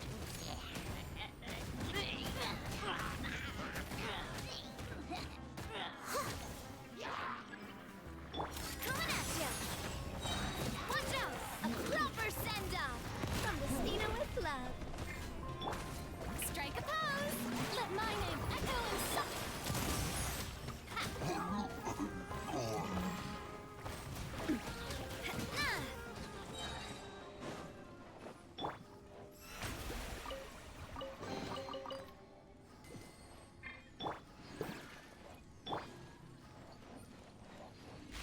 Whoa!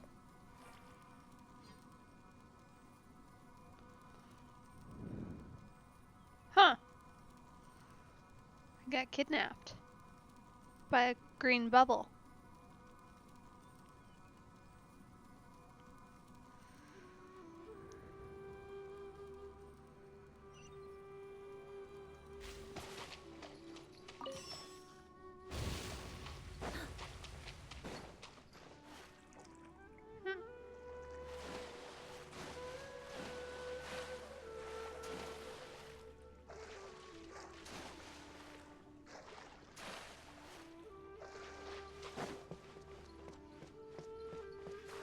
Huh. Alright. The show begins. Hey. Come on.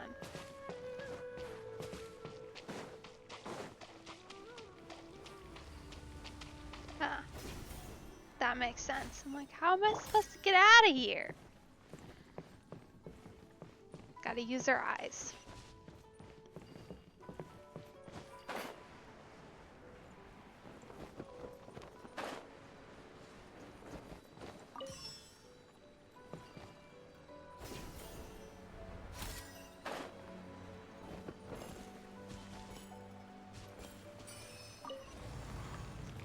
Okay, similar vibes to the Inazuma gates. Got it.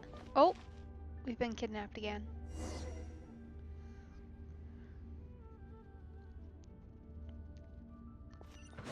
What in Tibet is going on here? This place is getting weirder by the minute. Hey, what's the matter? You don't look so good. Yeah, because this place is weird. It's weird. Are we making a symbol? Is that what we're doing? Looks like it's what we're doing. Haha!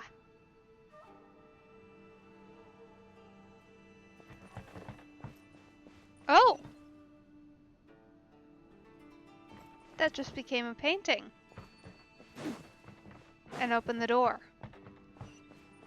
This is a weird, weird place.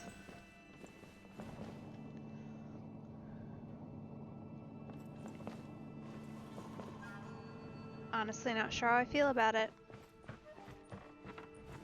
Oh. Stolen again. Rude.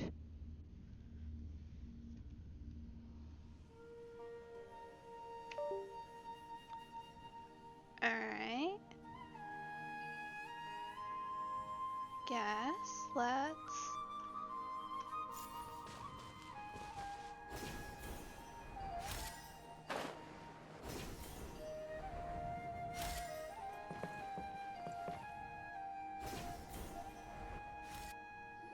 Oh. Cutscene? Oh. The Abyss Herald! What are you planning to do in this strange place? Strange place. Plotting. You needn't worry about such things. They don't concern you. They concern me quite a bit, actually. Thanks for asking. Oh, no. No, thank you. Don't feel the need to do that. Coming at ya! A proper send-off from the... How brilliant! Alright.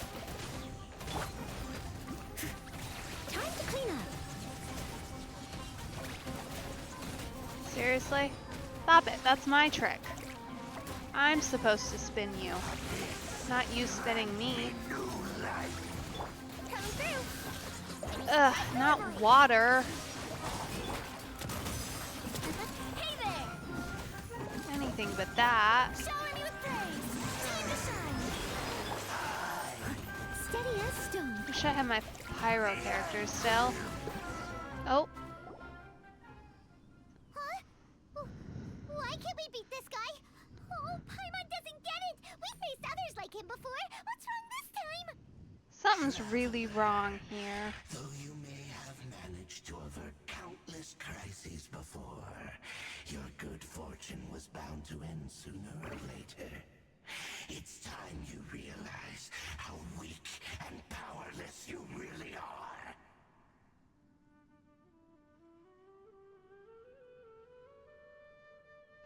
No, I don't agree with that. I just do not. Your brother. Oh, pitiful traveler. Are you really so ignorant? Or are you just living in complete denial? Rude. His Highness has long since forsaken you. Your meager existence in his eyes is that of an annoying bug, only to be stepped upon. Rude. I don't believe you. The love and family which drive you to find your sibling are utterly gone. Your journey is meaningless. But don't you fret now. Today will be your last. Now die! No, thank you.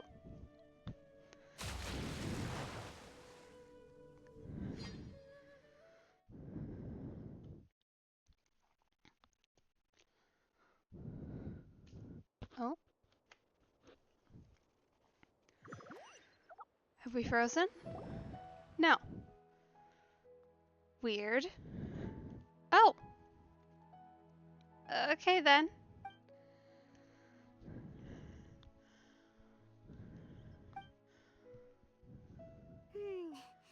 What do we do? We haven't seen Hypatia anywhere out here. Oh, there she is! Quick, let's see how she's doing. So sweet. Well, the good news is that she's still conscious. Hey, why'd you drop her food on the floor like that? Are you okay? That's really not like you. Anyways, we can talk about this later. We better make sure she's alright first.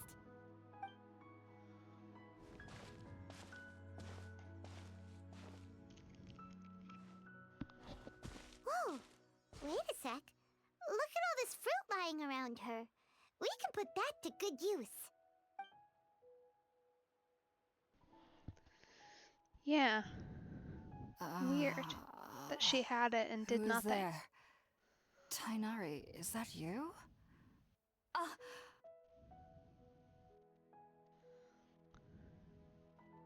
Huh? It's okay. You can relax, Hypatia. Tainari sent us here to bring you some food and water. Here, we have a letter that he asked us to give you.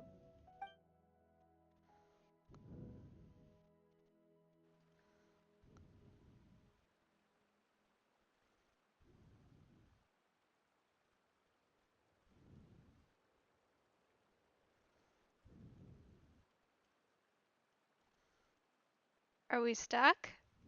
Hello? I see. So, you're friends of Tainari. Weird. I apologize for all the trouble I've caused you. I'm grateful that you came so quickly to save me. You even brought all this fruit. Well, actually, we didn't bring the fruit. It was already here when we arrived. We were kind of wondering about that, actually. When we found you here, there was all this fruit lying around and even some juice dripping from your lips. How did you end up like this anyway? Oh, really? I seem to understand now. All the fruit was likely from my, neighbor. must have come by and saw me like this. Your neighbor? You mean there's someone else living nearby? Cabbage isn't the word I'd use, but I guess. Oh? So you're able to see them too? Are other people not able to see them? Wait, hold on a second, Traveler. You say that before we arrived, you saw some mysterious creature and suddenly had a strange dream? Isn't that a little too crazy to believe? No, I actually do believe what the Traveler is saying. I myself had a similar experience once before and ended up scaring my timid little neighbor here. You needn't worry. They mean you no harm. They only dragged you into the dream because they hoped to buy themselves a little time in order to scurry away. So, Hypatia, just what kind of creature is your neighbor exactly? I'm not sure what Hardcore it's Korok called, vibes. to be honest. But I do know that they have some sort of deeper connection with the Dendro Archon. I know this because the first time I saw them was also the exact day my consciousness was able to form a connection with Irminsul. Even after I opened my eyes and stopped meditating, my heart was still pounding, and my mind was racing with all the knowledge that I had touched. And at that very moment, I suddenly noticed a small figure at the opening of the cave. In my curiosity, I began to walk over to the creature. They must have already been used to me living in the cave, because they didn't seem to mind me approaching them. They just kept doing whatever they were up to. It wasn't until I crouched down next to them that they suddenly realized that I could see them. Oh, and then? And then I had a dream. By the time I came to, they were nowhere to be seen. I was convinced they'd never show up again. But sure enough, I saw them nearby a few days later. And they weren't alone. I feel like they aren't as afraid of me as the first time I approached them.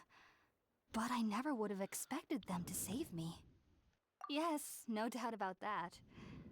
By the way, Tighnari mentioned in his letter that you had questions for me regarding Irminsul. Sure do. But you should eat first. Sorry about that. Sounds like just drinking juice still isn't quite enough for my stomach. Well, if somebody hadn't dropped the food earlier... Rude. Anyway, looks like we'll need to prepare something ourselves. Besides, Paimon's getting hungry too. Let's eat first and talk about Irminsul later. Alright, we're up, Traveler. Today's menu will feature sweet madame and a radish veggie soup. You'll love them, Hypatia. They're our specialties after all. Sounds good. I've never tried any dishes from other nations before. I certainly look forward to it. It's been so long since I've had a decent meal, too. To be honest, the last time had to be when Tighnari came to visit.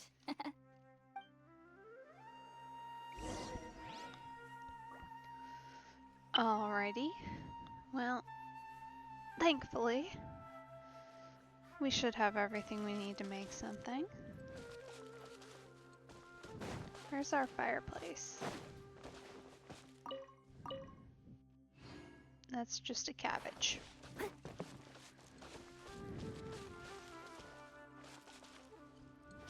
Huh. I'll catch up. Ah, okay. That tracks. Make box lunch. Oh! All done! Let's use the empty box that Tighnari gave us since we already washed it. Oh, it smells amazing! And the box is a nice touch too! Let's go serve this up and start eating with Hypatia!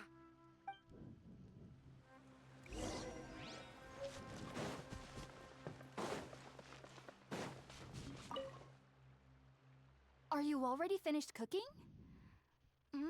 Smells delectable. I'm truly thankful whenever I can enjoy a proper meal like this. Cooking really isn't my forte.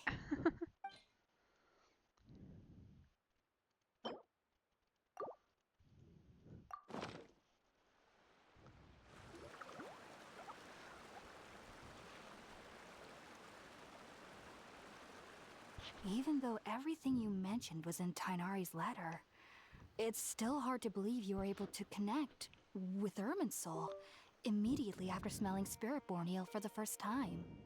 It took me nearly 3 years before I could do so. And everyone at the Academia even lauded me as a genius. You should know that some researchers spent their entire lives without ever successfully connecting with Irminsul as you have. So why does this incense allow people to connect to Irminsul? The ingredients used to make Spiritborn Ale primarily consist of plants created by Greater Lord Rukkhadevata. These special ingredients are conducive to heightening our senses to the Dendro Archon's power. Since the root of the Dendro Archon's power lies within Irminsul, we can occasionally tap into her powers to peer into the depths of the earth. Naturally, anyone who can establish a connection with Irminsul in their first ever attempt must be a person of great understanding. Makes sense. But Paimon's got a question. Why was she sensitive to the smell of those plants for such a long time? That was primarily due to her body's unique constitution. Stimulated by the incense, she could perceive the Dendro Archon's power and experience the sensory overload, hence the adverse reactions. Taking in any scent similar to the ingredients of Spiritborn Ale would cause adverse effects. Not to worry though, it appears you've already fully recovered. Technically, your body should still be sensitive to the powers of the Dendro Archon, but unless you're using intentional meditation techniques, the scent of Spiritborn Ale should no longer trigger such reactions. Well, that's good at least. Well, that's a relief. I must admit, I am quite envious of your abilities. Even if it meant suffering from pounding headaches for the rest of my life, I'd consider it worthwhile so long as I could connect with Irminsul at will. Whoa, you're really serious about this whole thing, aren't you? I am a researcher after all. As a member of the Ritaoist Darshan at the Academia, my main area of research is the stars and their connection to the fate of living beings. But there is still so much we don't know, especially regarding the mysteries that lie in the starry skies. Which is why I must turn to the all-knowing Irminsul for answers. If only my perception wasn't so limited. Unfortunately, I cannot guarantee that my every attempt to attune with Irminsul will be successful, or that doing so will leave my consciousness intact. I am currently in the stage of training known as Satyavada life. Many researchers in Sumeru have lost their minds while seeking to attune with Irminsul during this stage. And y'all are still doing Sages that? have said that Irminsul contains divine knowledge, and touching such knowledge without the proper preparations and abilities will only lead to one's mind caving in on itself. Oh boy. Like, I get it, but also... Goodness. Alright. That's why we meditate alone. We need to ensure that our minds will be calm while minimizing the possibility of involving anyone else. Whoa, so knowledge from Irminsul can be super dangerous. Don't you ever feel afraid of the risk, Hypatia? Of course I do. Especially during nights that are pitch black with no moonlight, and dead silent without even the sound of insects. However, I've been feeling better as of late. I don't get as scared anymore knowing that I have a little neighbor living nearby. I believe that being able to see them is a sort of blessing from the Dendro Archon. But what's strangest of all is that they're clearly an envoy of the God of Wisdom herself. And they have the curious power to make people dream. What's so strange about that? It doesn't sound so out of place for a divine being, does it? Well, it's strange because nearly nobody in Sumeru can ever dream. Oh, is that true? Yes, well, to an extent. Only children can dream in Sumeru. Adults, however, never do. What? The sages say that wisdom implies rationality, but that which occurs in dreams is often neither rational nor logical.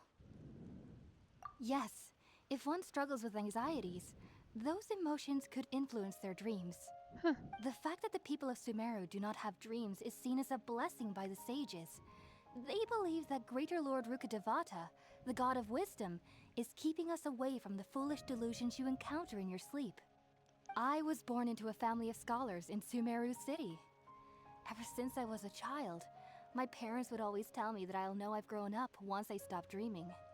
I studied hard, enrolled as a student in the academia, and went on to become a researcher. Sure enough, I never dreamed again. But then, on the day I scared the little Aranara, I suddenly saw a dream again. It was incredible. Though I don't exactly remember what I saw, I clearly recall the feeling. I suddenly felt like I was a child again. Back then, I was foolish and ignorant as any youth would be, but I was free of fear. Maybe dreaming isn't as bad as we've made it out to be. Just be sure not to speak of this if you travel to Sumeru City. They'll look at you as if you've lost your mind. So, do you have any thoughts about the things she saw when she connected with Irminsul? Sorry, I'm afraid I don't have any answers as of now.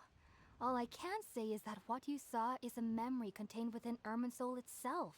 Oh. World forget me.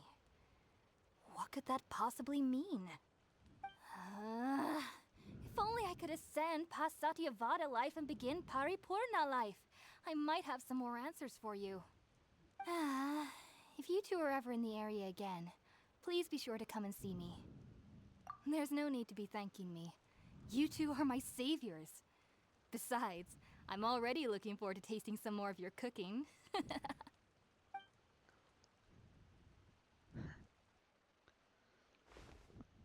Now that we know Hypatia is alright and had the chance to ask her some questions, Paimon thinks it's about time to head back to Gandharvaville.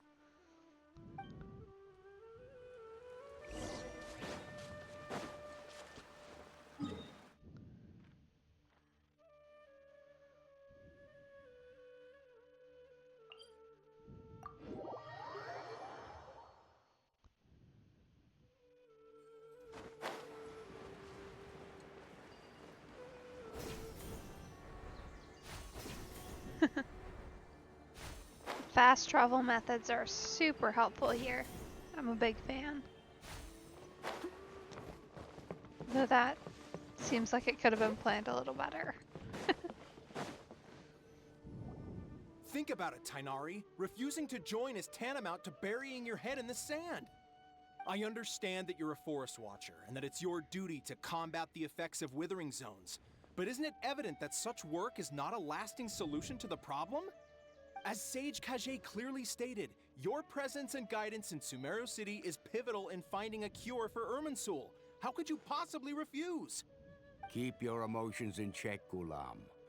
Let's at least listen to Tainari's reason for declining. We're here to invite him to the Academia, not to cause a scene.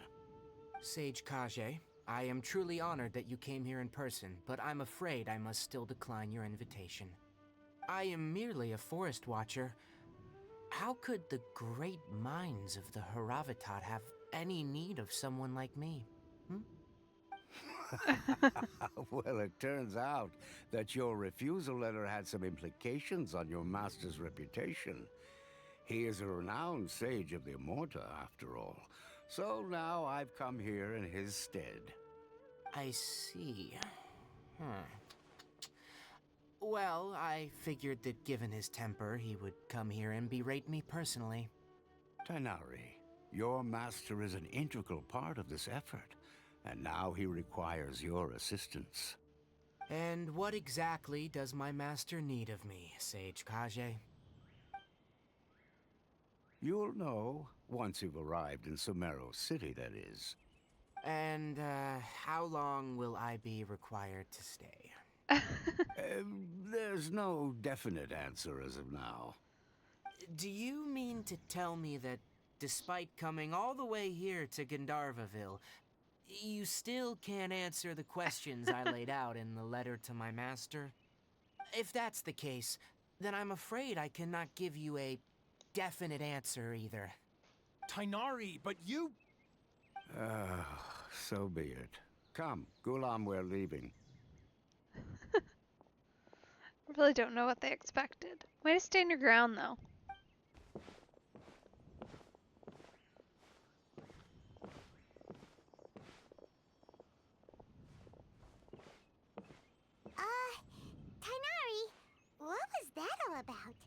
It's nothing. Some people from the academia wanted me to go to Sumeru City to assist them with a project, but I had to refuse on account of all my responsibilities here. But all that can wait. How did things go with Hypatia? It was quite the eventful trip, but the main thing is that she's safe and sound. She answered a bunch of questions for us, too. Very good. Now that the Traveler has made a full recovery, there shouldn't be any reason for you to tarry here longer. I assume you will be heading to Sumeru City, correct? That's right! We want to meet Lesser Lord Kusanali and ask her for advice. Do you have any idea on how we can find her? Sorry, I'm afraid I don't have any advice for you there.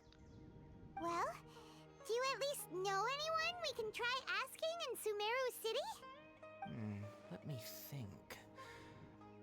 My trips to Sumeru City have been fairly short, and most of my acquaintances are researchers. Oh, how about this? I'll write you a letter of introduction that you can give to a researcher I know. He's from the Amorta Darshan and is adept at gathering information. Asking him might prove worthwhile. That would be helpful. Also, when you enter Sumeru City, you'll probably end up receiving something like this item here. I'm not sure if it will ever come in handy for you, but maybe you can give it a try. Oh? What is it? Huh. It's called an Akasha Terminal. It's a tool produced by the Academia that utilizes the legacy of Greater Lord Rukkhadevata. Some say that this item is the very basis of Sumeru's reputation as the City of Wisdom. Huh. Needless to say, this device and its usage fall under the Academia's expertise, so I'll leave it to them to show you how to use it. Great! Next up, Sumeru City! But wait, before that... That's right! Tighnari, we have something important to say to Kale before we leave. Is she doing better now? Yes, she's doing much better. After being confined to her bed all this time, I thought a little walk would do her some good. Last I saw her, she was taking the path towards the North Crossing. She knew you two would be leaving soon, so she must have wanted to see you off. Thanks, Tighnari. All right, let's go! Farewell, and good luck to you both.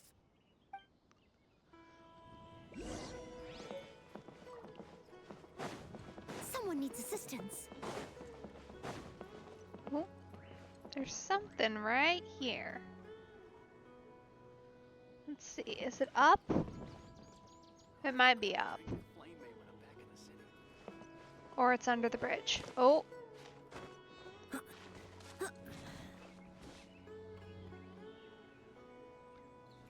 Definitely up. Okay, that's a later problem.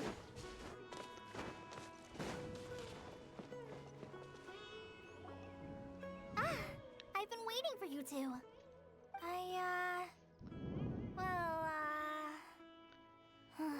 Never mind. I guess I should just wish you two a safe and successful journey. Thanks for waiting here just to see us off, Kale. We're headed to Sumeru City. Don't worry about me. I can take care of myself. My condition won't be getting in the way of my duties. I want to be a forest ranger after all. It's up to me and the others to protect the rainforest here. And, I'm sorry. I should have told you both about my condition when we first met. I just wanted you two to treat me as a normal friend. Not some girl that needs your sympathy. But I guess now I understand that the most important thing is for friends to be genuine with one another. There's no need to apologize, Kale. We should be thanking you for trusting us enough to be your friends and sharing your past with us. We're probably still gonna worry about your condition, but that's because we're friends and we care about you. Thank you. That means a lot. Before you leave, I have something for you. Oh? What is it? It's my recipe for pita pockets. I told you that I'd give you a copy, remember? My handwriting is a little, messy, so please don't laugh. Aww. Yay! Thanks, Kale. Now we can eat those scrumptious little pitas whenever and wherever we like.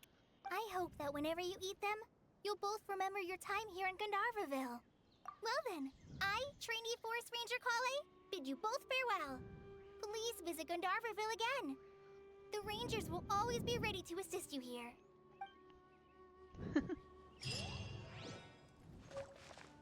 Alrighty. Well, that seems like a pretty good pausing point.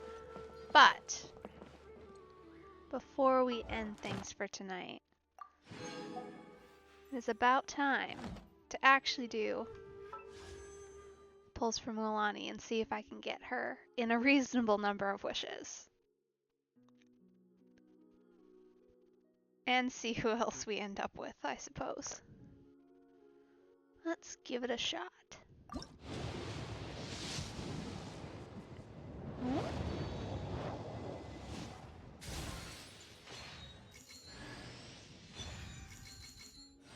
Okay. Let's see, was that our 4-star?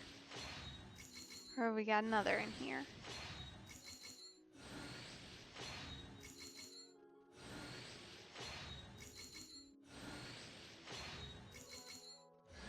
Oh! Hey! China, a member of the Children of Echoes. Nice. I adore green fruits and would love to become more strong, even though I'm still not much of a fighter. I should probably save all that for later, right? Then, are you hoping to go somewhere? I'm pretty familiar with these parts, so I can show you the way. Aw. She's so cute. Nice. A double, that's pretty lucky. It's a good start. We'll see if it continues. We'll go by 10s here, since this would be 20 pity, so I'm not expecting anything here. Alright. Let's see.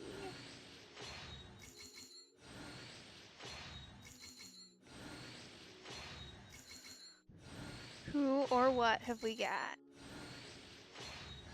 Oh! Hey, Lynette. Okay. Jinyan's the name and rock and roll's the game. And Jinyan. And Okay. I'm the only... What is up with these double pulls? I mean, I'll take them for sure. That's wild. Okay. Something right about 30. Fingers crossed. Come on, come on, come on. Aww.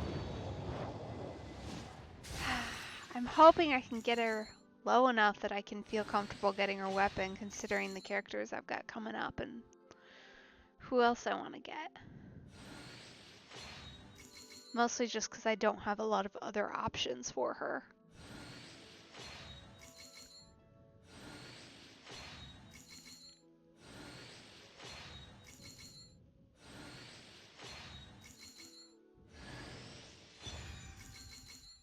Okay, that's actually helpful. I use that on occasion. I think it's what Traveler's got equipped right now, so that's helpful.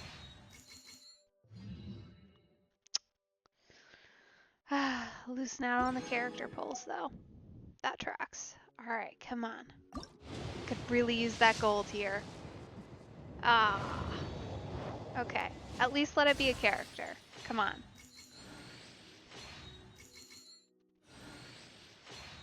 Because honestly, if we see 6 to 4-star, I will take that too.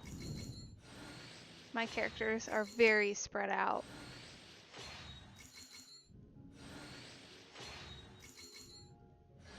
Oh? This is your team? Cool. I like the vibe. I'm Bennett, leader of Benny's adventure team. Any chance we could team up? Please? He sounds so enthusiastic. And I actually don't have him. I know that a lot of players do, and that it's a common thing to people to not want any more of him, but I don't have him, so I will take him. For sure. Alright. Let's see. It probably still makes sense to do it by 10s. Come on, come on. Oh, man. We're getting up there. It's unfortunate.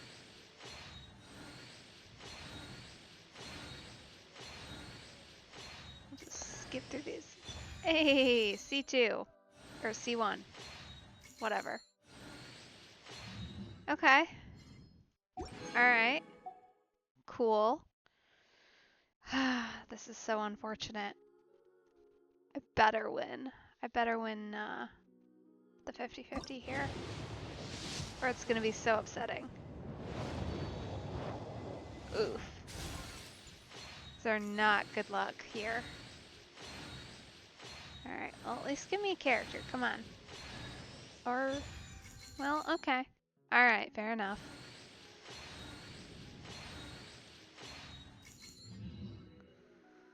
I don't even have a character with a bow.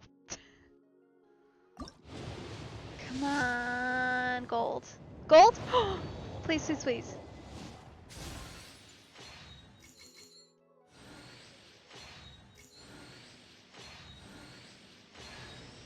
Oh! Okay. Double pull, I guess, for Kachina. Come on, Kachina, bring Mualani home. Thank you for joining me, traveler. Yes! I'm Mualani, a guide from the people of the springs. Awesome. If you need anything, just raise your hand and let me know. Now, please stow your weapon, secure your belongings, keep a firm hold on Paimon, and most importantly, let go of your troubles. I prepared a sharky surfboard for you, so hop on and try not to fall. Alrighty, let the journey begin. That is a great intro line. I love that they gave her what is essentially a water bark intro line. That's great. Definitely fits her aesthetic. Alright. 108. Ooh, I don't know. Alright, let me look at it and see. I haven't really investigated. Increase max HP after using elemental skill. Increase normal attack damage. I mean, this is good for her. It's good for Barbara. Both of which are characters I use relatively consistently, which means it's not a single-use object. So part of me really wants to go for it, but part of me also thinks go for Kazuha. But I don't really have better options. Let's look. Let's look at what else I've got that I could maybe use for her as a weapon. Because I could craft something for sure, but there's not going to be anything that'll boost her HP. There's not going to be anything that will boost for stats either. Let's see.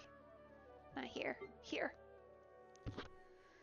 Yeah, I mean, I've got the Codex, which is crit hits for elemental particles. Nothing aggressive, right? It's all attack, basic attack. This one's HP, so maybe.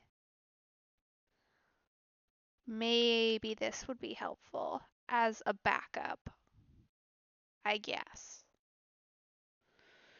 Well, that might be a wait for another day kind of a thing.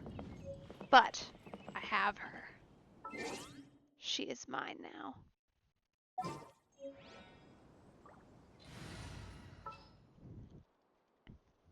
Where are you? Where have you been placed?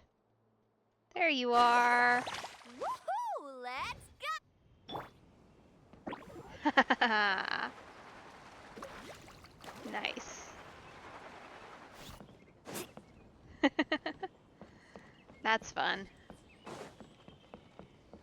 Okay, well, I'll have to work on leveling her, but that was a pretty decent ending, even though it took more pulls than I'm sure I would ever like.